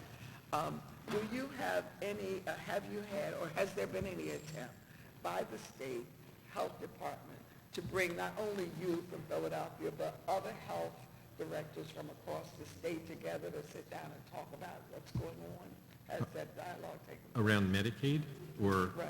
Does Medicaid or anything in terms of the health issues of this state? Something very exciting. There are 16 local health departments, 10 of local health agencies, 10 of which are recognized by the state through a funding stream. It's been longer than anyone's memory since they all came together, and the Secretary of Health convened us all. So there was a meeting in Harrisburg. People got to see each other for the first time in many cases. We had talked on the phone a couple of times, but now we have faces, and we're now doing regular conference calls. So the state is trying, particularly around public health issues, to do better in coordinating the local agencies and the state, which is very exciting. Medicaid is not a topic for that conversation because that's DPW, not the health department. So while you and I might wish that there could be conversation, there has not been. On page 4 of your testimony details the federal funding cuts for lead poisoning, infant mortality, and STD programs. Over the past years, the health department has made great strides in these areas. How do we maintain these successes in light of the federal cuts? So we're worried. Let me say that. What happened around lead in particular is that We took a 90% cut, and those dollars have now been distributed throughout Pennsylvania, independent of need in terms of lead poisoning. So we have taken this as a stimulus to become as efficient as possible and to go for any grant dollars that are available and to figure out partnerships with other city agencies, with state agencies, to try to both maintain and expand what we're able to do. It's a challenge. I'm happy to say that our numbers on lead poisoning, our numbers on infant mortality look good this year. We have the lowest infant mortality rate in the city's history. So, in the issue that I raised last year about problems with access to prenatal care persist, but the rate of inadequate prenatal care looks like it's finally coming down. So I have good news. We've had great partnerships from other parts of the healthcare sector, both insurers and providers. I think it's the best we can do at the moment. Thank you. I got one more Thank you. question before the bell rings. On page 5, you describe capital improvements for health department facilities. Yes. Can you provide some more details with regards to capital improvements at the health centers? And particularly, are we making improvements in technology at our facilities? So I can provide you offline if you want detail, but I can say that yes, we are. The biggest investment has to do with electronic health records. So we have just finished implementing the practice management part of electronic health records at 7 of our 8. The 8th one will go live in June. It will be the second of our full clinical suite as well. And by the end of this calendar year, we should have all of our health centers electronic in terms of health records, which is pretty exciting. In addition, we are moving more and more toward digital radiography. So state-of-the-art X-ray, both the equipment piece and the ability to send images through computer to people interpreting them. The Alpha Medical Group is not located in our health centers. We can now send images and get excellent review and answers in real time. We are committed to assuring that Philadelphians have access to state-of-the-art care. And as is in my testimony, the partnership with the Children's Hospital, building a new health center too in South Philadelphia with a rec center and library and a health center from CHOP will mean, I can say we're pretty far into the planning process now, and people will be dazzled by the new health center. What about a health center in the Northeast? So the good news is the waiting times for health care. Now, this is my 7th time to City Council, and for every one of them, I have had to say at Health Center 10, the waiting time for a new adult patient appointment is 235 days or more. We're now down below 150 days waiting for a new patient appointment at Health Center 10. So I'd like to sort of celebrate that moment. Now, that's the good news. Part of the issue is we've had increased waiting times at some of the other health centers. Nothing to the extent that we had at 10, but I think it's great news. So particularly for those folks who had to wait the longest amount of time, the reduction in waiting time in the Northeast is important. That does not reflect, I want to be really clear, that does not reflect a reduction in demand or need. We need more health care in the Northeast. It is in the Northeast. We're hoping that we'll get the first step in expanding federally qualified health centers is that the area has to be designated as one of medical need or shortage. That process was undertaken by the department, and we finally, in 2014, got approval from both the state and the federal government, so there is a new health shortage area in the Northeast. That will stimulate, I hope, more federally qualified health centers in that area. I worry that as we look at need keeps moving further out. And the only health center located relatively far out in the Northeast is our own Health Center 10. So we're going to see a lot of demand at Health Center 10, I think, for a long time. And we need another health center, or we need expanded Health Center, and that is both a capital and operating expense issue.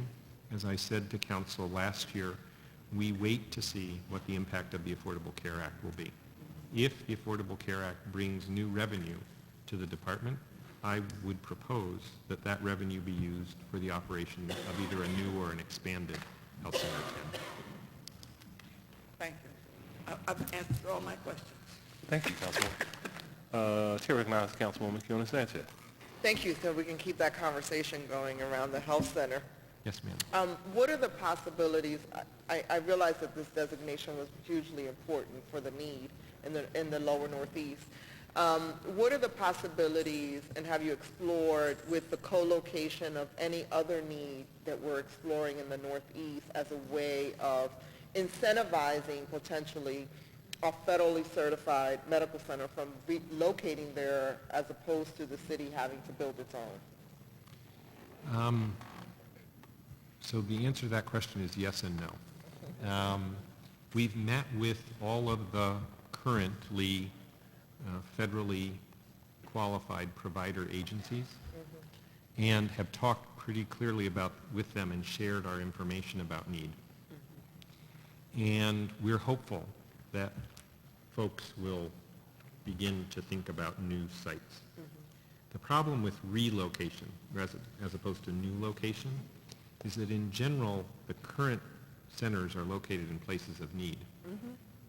So they can't move very easily without leaving somebody behind. What we need is an additional federally qualified provider.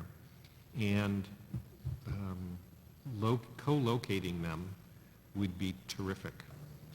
We need to figure out what either new site or existing site has capacity of the size required for a new federally qualified center, and what provider agency would like to open.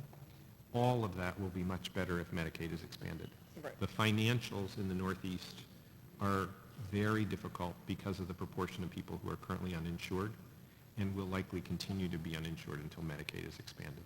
So I think what we'll see is in the marketplace in general, when Medicaid expands, we'll see much more interest, and I hope we'll see better access, particularly in the Northeast. I think I agree with all of that. We need the Medicare expansion. I just think that, when I talk to the great providers that I have in my district, there's an issue of capital and building capacity.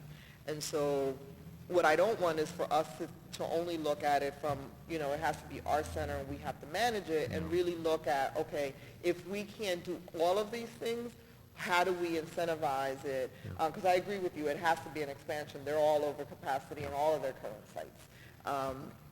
But it's sort of like, how do we create that incentive so that we're looking at it? Now, I know there's controversy around where it gets located also, in terms of the neighborhood, because of the changing kind of demographics. And so I want to be part of those discussions, because I'll probably end up having to take the hit for wherever we put it, and I'm okay with that, because I think strategically it makes sense. I just want to look at a model that allows us to speak to the community about how that enhances. So the location is key, and potentially the provider is key. So I just want to be kept in the loop, because I get asked the question all the time, because I think people want me to say, no, I wouldn't locate it in my district, which I'm not going to say. But I do want to figure out, again, it's a potential for a good partnership and a good co-location potentially, so to deal with some of the fears and the concerns when you talk about a publicly subsidized health center over there. So I want to be part of that conversation early on. Thank you. Want it real quickly, and you can submit this to the chair, because I know our council president, we have other stuff going. If you can give me 1, 2, 3 bullet point of where we are with the Philadelphia nursing home. I noticed that there is an increased allocation for it. Where are we in terms of some of the quality assurance, the financial reporting? There's been controversies around the subcontractors. You can give me 1, 2, 3 update, and then submit everything else to the chair. Be happy to. 1, 2, 3 update? Yeah. Good news? Let's see. We are in great shape in terms of quality assurance from the point of view of the inspections by the state, which are, as you know, the most comprehensive. We're doing incredibly well there. The state is, I think, very pleased with the operation of the nursing home and how we're doing on standards. What else can I say? The increase has to do with spending authority, mostly, actually, and the ability to spend if revenues go up because we match fairly well. And a third bullet. On the contracting, particularly some of the living wage provisions with their contractors. So we have worked very closely with the nursing home. As you may know, I don't know if you know actually, their issues with living wage have to do with security guards. And they started at a point where they were way behind. And they have increased on an annual basis, I would say generously from the point of view, if you look at percentage increase, so that on January 1st, 2015, all of their security guards will be above living wage. So this issue will go away in less than a year. And that's the answer. Awesome, good to hear. If you could submit that just as a kind of report update on those issues since we get Be calls. happy to. Okay, thank you, Mr. Chair. Thank you, Councilwoman. Chair recognizes Councilwoman Reynolds Brown. Thank you. I'd like to continue the line of questioning around nursing homes and ask that you include in the information that the council lady has asked, the demographics of the nursing home by age and race. What is the average age? Would that be, the average age of nursing home? The residents of the nursing home? Sure, absolutely. Might you know now as you sit here? I'm just curious. It's low compared to other nursing homes. Low meaning lower than 60? Yes. So you have young people. You have Yes. citizens there that is 60 and under? Yes. Okay. So, That is the particular niche that our nursing home, as a county nursing home in Philadelphia, fills, because there are a substantial number, as you may know, of younger people in Philadelphia who particularly have traumatic brain injury. And Brain injury? Brain injury. So they have gunshots, they have overdosed and had anoxic brain damage, they have other reasons for brain trauma. And those folks are Medicaid covered, and they can't often get into private nursing homes because of the rules on Medicare. amazing. And so our county nursing home provides them with a place to go for the kind of ongoing care that they need. And it is a particular and important role for our county nursing home. And so we have been very careful in how we have thought about and worked with the nursing home in order to not damage that ability to care for capture those that younger particular- people. That particular group. How much money does the city of Philadelphia spend per year on the nursing home?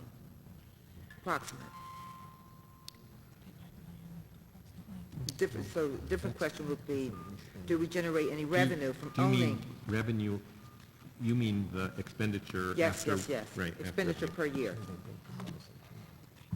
Yeah. We put about $3.5 million in Does terms of operating.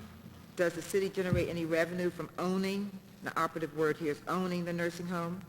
We do, and it's reflected in the budget. Okay. So, to the question, Yes. scenario, Sure. factual. Montgomery County actually sold their nursing home for $41 million Yep. and netted $28 million. Yep. And so the question becomes, should we be in the business of running, owning a nursing home, given the prospect that we stand to net X number of millions of dollars by placing it in the hands of professionals who live and do that every day? So you know I'm a pediatrician. I know that you are. I'm a pediatrician. Yes, I So you can do. imagine when knew I that started in before this any- job, how much I knew about nursing homes. So I've had a steep learning curve. And I started off just where you are, Really? with the question of why does Philadelphia continue to have the license and run a nursing home? And it is the patient population and the need to guarantee those folks a place to go That is the reason and the justification that I would give you for Philadelphia continuing to manage that nursing home. The issue is that we could sell the license to our beds. We could sell the license to, Our beds, which is Okay. how this would happen.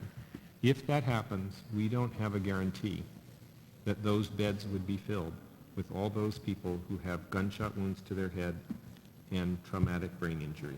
And I don't know where they would go. There is no incentive for private providers to care for them in the way we are. wow. And so you've done the homework and research on that says that private providers who do this for a business are less inclined to capture, care for, be concerned with that population? It's the reason we continue to have demand for our services. Really? Yes. So populations that you care a lot about, and I care a lot about, and this council cares a lot about, Would be are castaways. critical patients to the nursing home. Wow.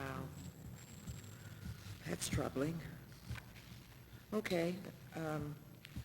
We've adequately covered that topic, at least for now. So Thank you'll you. make sure that the president gets Yes. that breakdown, if you will. Yes. And there's no place in the country that does what we currently do for our Philadelphia nursing home in a private enterprise.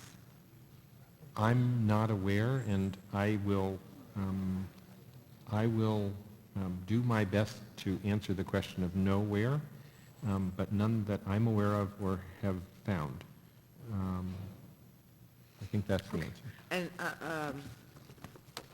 well, reflecting on this book, Getting to Yes, and folks who are extremely expert negotiators, I would bet that given your expertise, that you could persuade, first of all, we agree on the positive yield of wanting to move in that direction. You just never know until you have had the conversation. You know what I mean? Yeah, I'd be happy to talk with you more about the Let's issue. explore that. Yeah, Okay. good. Thank you. Thank you, Mr. President. Thank you, Councilwoman. And Chair recognizes Council. You got. I get that, so we're not on the next round. Yeah, we got to do lunch, and then we got Okay, 3 more after that. okay. Chair recognizes Councilwoman Keone Sanchez. So I'm going to ask you to submit this stuff to the chair. Sure. Wanted to give you a heads up. We're going to be doing a hearing around language access. I noticed that the department gives the Health Federation $261,000 for translation services at health district centers. So I'll save those questions for that hearing, and maybe I'll just give you, one of the things we're going to be looking at is the creation of bilingual positions throughout the different departments, and your department is one of the places where we think we have some room to grow. Great. Wanted to ask you, who collects student data on disease, pregnancy, and others? I can't seem to get the district to give me answers. I missed did you say student data? Yeah, Okay. the data of our young people, who tracks data around diseases, pregnancy, and other things? So I'm going to answer you in 2 ways so that it's clear to you, because I'm not sure what you want exactly, but I want to know who tracks it. So I want to know, I've been trying to get pregnancy data and some other data related to schools as we look at Right. holistic approaches to That's what I schools, was- syphilis, right. herpes, So we track it for all young people in Philadelphia, for all. but we don't have a way to track it for those people who are students. It's not reported that way. We don't have any access under FERPA HIPAA? to the list of kids, where they're in school, and so forth. So I can tell you by all of the census tracts around a school, but we know that particularly as kids get to the age of pregnancy, they don't necessarily go to their neighborhood high school. Right. And certainly for charter schools, I have no way to do it. So we can track for you the general rates, but we have no information on the rates for pregnancy, for instance, by school. What we do have is we now screen for sexually transmitted infection in all of the public high schools and some of the charter schools. And we can array the rates of positivity or the numbers of positivity, that depends on kids coming forward to be tested. So I would caution you that you don't really want our data if what you want is a systematic exploration. I think we need to have a conversation as we're dealing with school climate and issues that are going on in the schools. Sure. We're going to need to figure out how we interface that data and not violate HIPAA to get that, because it's very hard to address an issue if we can't track it, Absolutely. particularly as it relates to syphilis, herpes, and other things Absolutely. that are going on in the school building. Yep. Okay, thank you. Sure. That's it, Council President. Chair recognizes Councilwoman Brown. To simply put these questions on the record, forward the information to the chair, Absolutely. and/or I can meet with your designee Sure. as directed by the issue. So an update on our great lead activity, and kudos again to Nan for working closely with my office for over a year, and for Councilwoman Sanchez helping me from the sidelines to get that through. Would like an update on that, and the progress we've seen with childhood obesity, and what the next steps might be that we can do as a city. I know there's been great improvement for little people, 3 to 5-year-olds, but what can we do better to capture teenagers, the high school students? We're doing it. Okay, so if we could have, maybe just have a meeting about that. Absolutely. To get a huge update on that. We appreciate your leadership on that issue. Yeah, I remain excited about it because it's still a national crisis. Absolutely. We're doing better in Philly, but we're unlike a lot of municipalities. Absolutely. So we'll get that, send that to the chair, and we'll have a meeting Great. on the other. Be happy to. Thank you very Thank much, you. Commissioner. Thank you, Mr. President. I just have one issue, but I'm going to ask that maybe we consider doing it on the briefing, which is environmental services. Wanted to tie in one of the things that we've learned with this L&I around inspections and the proactivity. Wanted to get a briefing or have a discussion around environmental services and health inspections, particularly its impact on small businesses, but maybe we can do that in a briefing versus this, but I want to put it on the radar because I think we need to schedule that. Thanks, Councilman, because I actually was thinking about asking that question about the rotation of inspections, because we have some, particularly in these restaurants, there's some real challenges. We would welcome hearing the Yeah, concerns. thank you. Thank you, Councilman. Okay, we're going to break till 3 o'clock, and at which time we will do the city commissioners, and then we'll follow up with. Yeah, I think that will be an extended version, so we'll probably do the commissioners first.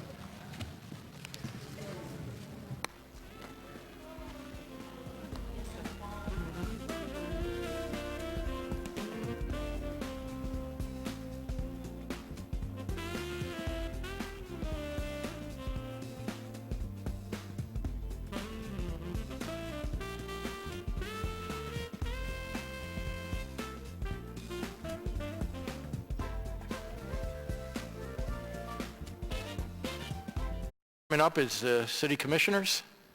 Welcome, everyone. Please identify yourself for the record. I think you know, if you could summarize your statements, and then we'll have questions. Okay? Vice Chairman of the City Commissioners. Sorry, ma'am. My name is Al Schmidt, and I have the honor of serving as Vice Chairman of the City Commissioners. Our Chairman, Commissioner Anthony Clark, has come down with the flu and can't join us today, and Commissioner Stephanie Singer has a personal commitment.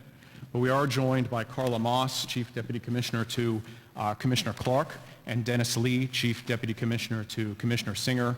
We're also joined by our Department Administrator, Greg Irving, and our Budget Officer, Valerie Crawford Keith. Thank you for the opportunity to be testify before you today and to give a brief summary of our budget for the coming fiscal year, our budget request. Our total proposal for FY15 general fund budget request is $9.4 million, which is $514,000 higher than our FY14 current estimate due to the new need for a voting machine parts warranty and an electronic voting machine maintenance contract. These services were previously covered under the department's 10-year warranty contract that began with the purchase of our current voting technology in 2002. During our current fiscal year, the department has had several important achievements. I'd like to quickly highlight a few of them now. Sure. The department launched a new website www.philadelphiavotes.com, and continually adds features to this site, making it the best county election site in the nation. We've revamped our election board training by creating improved and updated election guides and providing all of our training material online. The department made copies and filed nomination petitions, made them available electronically for free for the first time. Beginning this coming election, election board workers will receive a modest $5 increase for attending election board training. This is the first increase in 19 years. The department will strive to increase the election board worker pay by making modest incremental increases where possible. We hope these increases will begin to help mitigate the challenge of filling vacancies on election boards and contribute to better trained election boards. And lastly, last year, the department assigned our new budget officer, Valerie Crawford Keith, with the responsibility of performing outreach to minority, women, and disabled business enterprises. Val met with the African American Chamber of Commerce and the Hispanic Chamber of Commerce.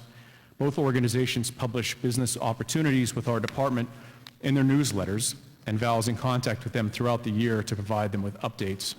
In the coming weeks, Val will be meeting with the Asian American Chamber of Commerce and women business associations to foster relationships with both groups. The department hopes that these outreach efforts will yield more opportunities to disadvantaged business enterprises to do business with the department. I'm now going to provide an overview of the department's minority, women, and disabled business enterprise levels and the demographics of our staff. Our current MWDBE participation rate goal has been set by OEO at 30%. Our department is currently at 43%. Our new voting machine hauling contract is subcontracted to a WBE. This makes up 42% of the 43% participation rate. The department's full-time staff is composed of 44% minority employees, 56% white, and 34% female. The department's executive staff consists of 38% minority employees, 63% white, and 38% female. We have 6 full-time bilingual speakers in the department, 5 of whom speak English and Spanish, and 1 who speaks English and Arabic. In closing, I'd like to thank the dedicated staff of our department for their hard work, and again, thank City Council for the opportunity to testify today. We welcome any questions. Thank you, Commissioner. Thank you for your time. Thank you, and for Councilman. all you do. I know something about having trouble getting election board officials, and I'm glad to see any increase that happens. I understand the first 2 elections, that money will come from a HAVA grant. Is that correct? That's correct. We have some use it or lose it money in HAVA that's dedicated for election board training issues, and this is an opportunity for us. Yeah. I said we never want to lose it. So. No, we don't. Yeah. Okay. All right. Now, I know you referenced that there'll be savings. Can you detail what you think the savings will be in the future, or is it a little too early to tell? No, to make up that money. Yeah. Well, this past year, for example, we had increased expenditures to our budget by roughly $700,000 beyond what was budgeted for. Because we were in an so-called off-year election cycle with lower turnout, fewer voter registrations, and things like that, we were able to save resources through fewer temporary full-time employees, only because it was a lower turnout election. Now, with the gubernatorial election coming up and a municipal election for mayor and city council and all the rest, we won't have that opportunity right around the corner, but we were able to close a $700,000 gap this year. Okay, great. And you talk about in your testimony about a proposed budget increase of $514,000 plus for voter machine maintenance. Can you detail that a little bit more? I know the machines have been around a little bit, so. They have. The machines have been around for some time, and the cost of maintaining the machines has been increasing, not only because of parts and other issues, but we had a 10-year warranty for the machines that is now expired. That accounted for the $700,000 increase in the form of a parts warranty and a software maintenance contract. We were able to cover that this last year. We'll be able to cover $200,000 of the $7 in the next year's budget. That's why the request for the additional $500,000 to cover those contract expenditures until we acquire new voting technology. Okay. And is the plan to get different machines at some point? Actually new machines, or? It is. When we came in, we didn't have the benefit of previous data for machine malfunctions or other sorts of issues, but it's something that we've begun to track and is of concern because the machines are now older. We have a good number of calls on election day from election boards about problems. Most of those are resolved over the phone. Right. A lot of them are not, whether they're machine malfunctions or all the rest. I'm sure you've seen it in 15. And have they increased the the concerns or the problems with the machines? The anecdotal evidence we have points to an increase, both in terms of smaller mechanical malfunctions and greater issues with, as we understand, the voting machine. This doesn't affect the vote totals, but the voting machine turning off and has to be reset and restarted. Again, it doesn't affect votes that are cast before or after that happens, but it results in a call to our department with a concern. Okay. Well, we want everything to run as smoothly as possible. Our vendor's been working on that. And we have a really keen interest in that next year, don't we? Yes, Yeah. certainly. Councilman Jones, you have a question? That's a rhetorical question. Do you have questions, Councilman? More of a statement than a question. I wanted to thank your offices and all of the commissioners for working with us on issues related to elections, whether it's polling places or whether it's complicated issues like voter ID. And dealing with that, I want to particularly thank you for your outreach efforts with Dennis Lee, who was a deputy, and Tracy Gordon and Craig McLaurin, who I see at community functions, teaching people how to use the machines. And all I can tell you is that we appreciate it and want to make sure that we support you in the pay increases for those people who work for just about minimum wage. For maybe sub-minimum wage. It might be. We might be in violation of Councilman Good's labor law there. And so I just want to say thank you. I see that your staff in the community, whenever there's a question about who's registered, there's not a long answer to come after that. And we appreciate that as we go about our business of trying to service the people. So thank you. Thank you for your kind words, Councilman. I certainly second that. Commissioner's office does a great job. Have to throw in a plug for Carla Moss, who's my election expert as far as I'm concerned, who gives great service. And I know it's a tough job. And actually, I think considering everything, the elections run very well every year. And I think all you, the commissioners and the staff need to be congratulated. So Thank you, Councilman. Sir. Any other questions? See, this is good. This shows you're doing a good job because, you know, the board is not lit up. So, again, thank you for your time. Thank you, sir. We'll be seeing you.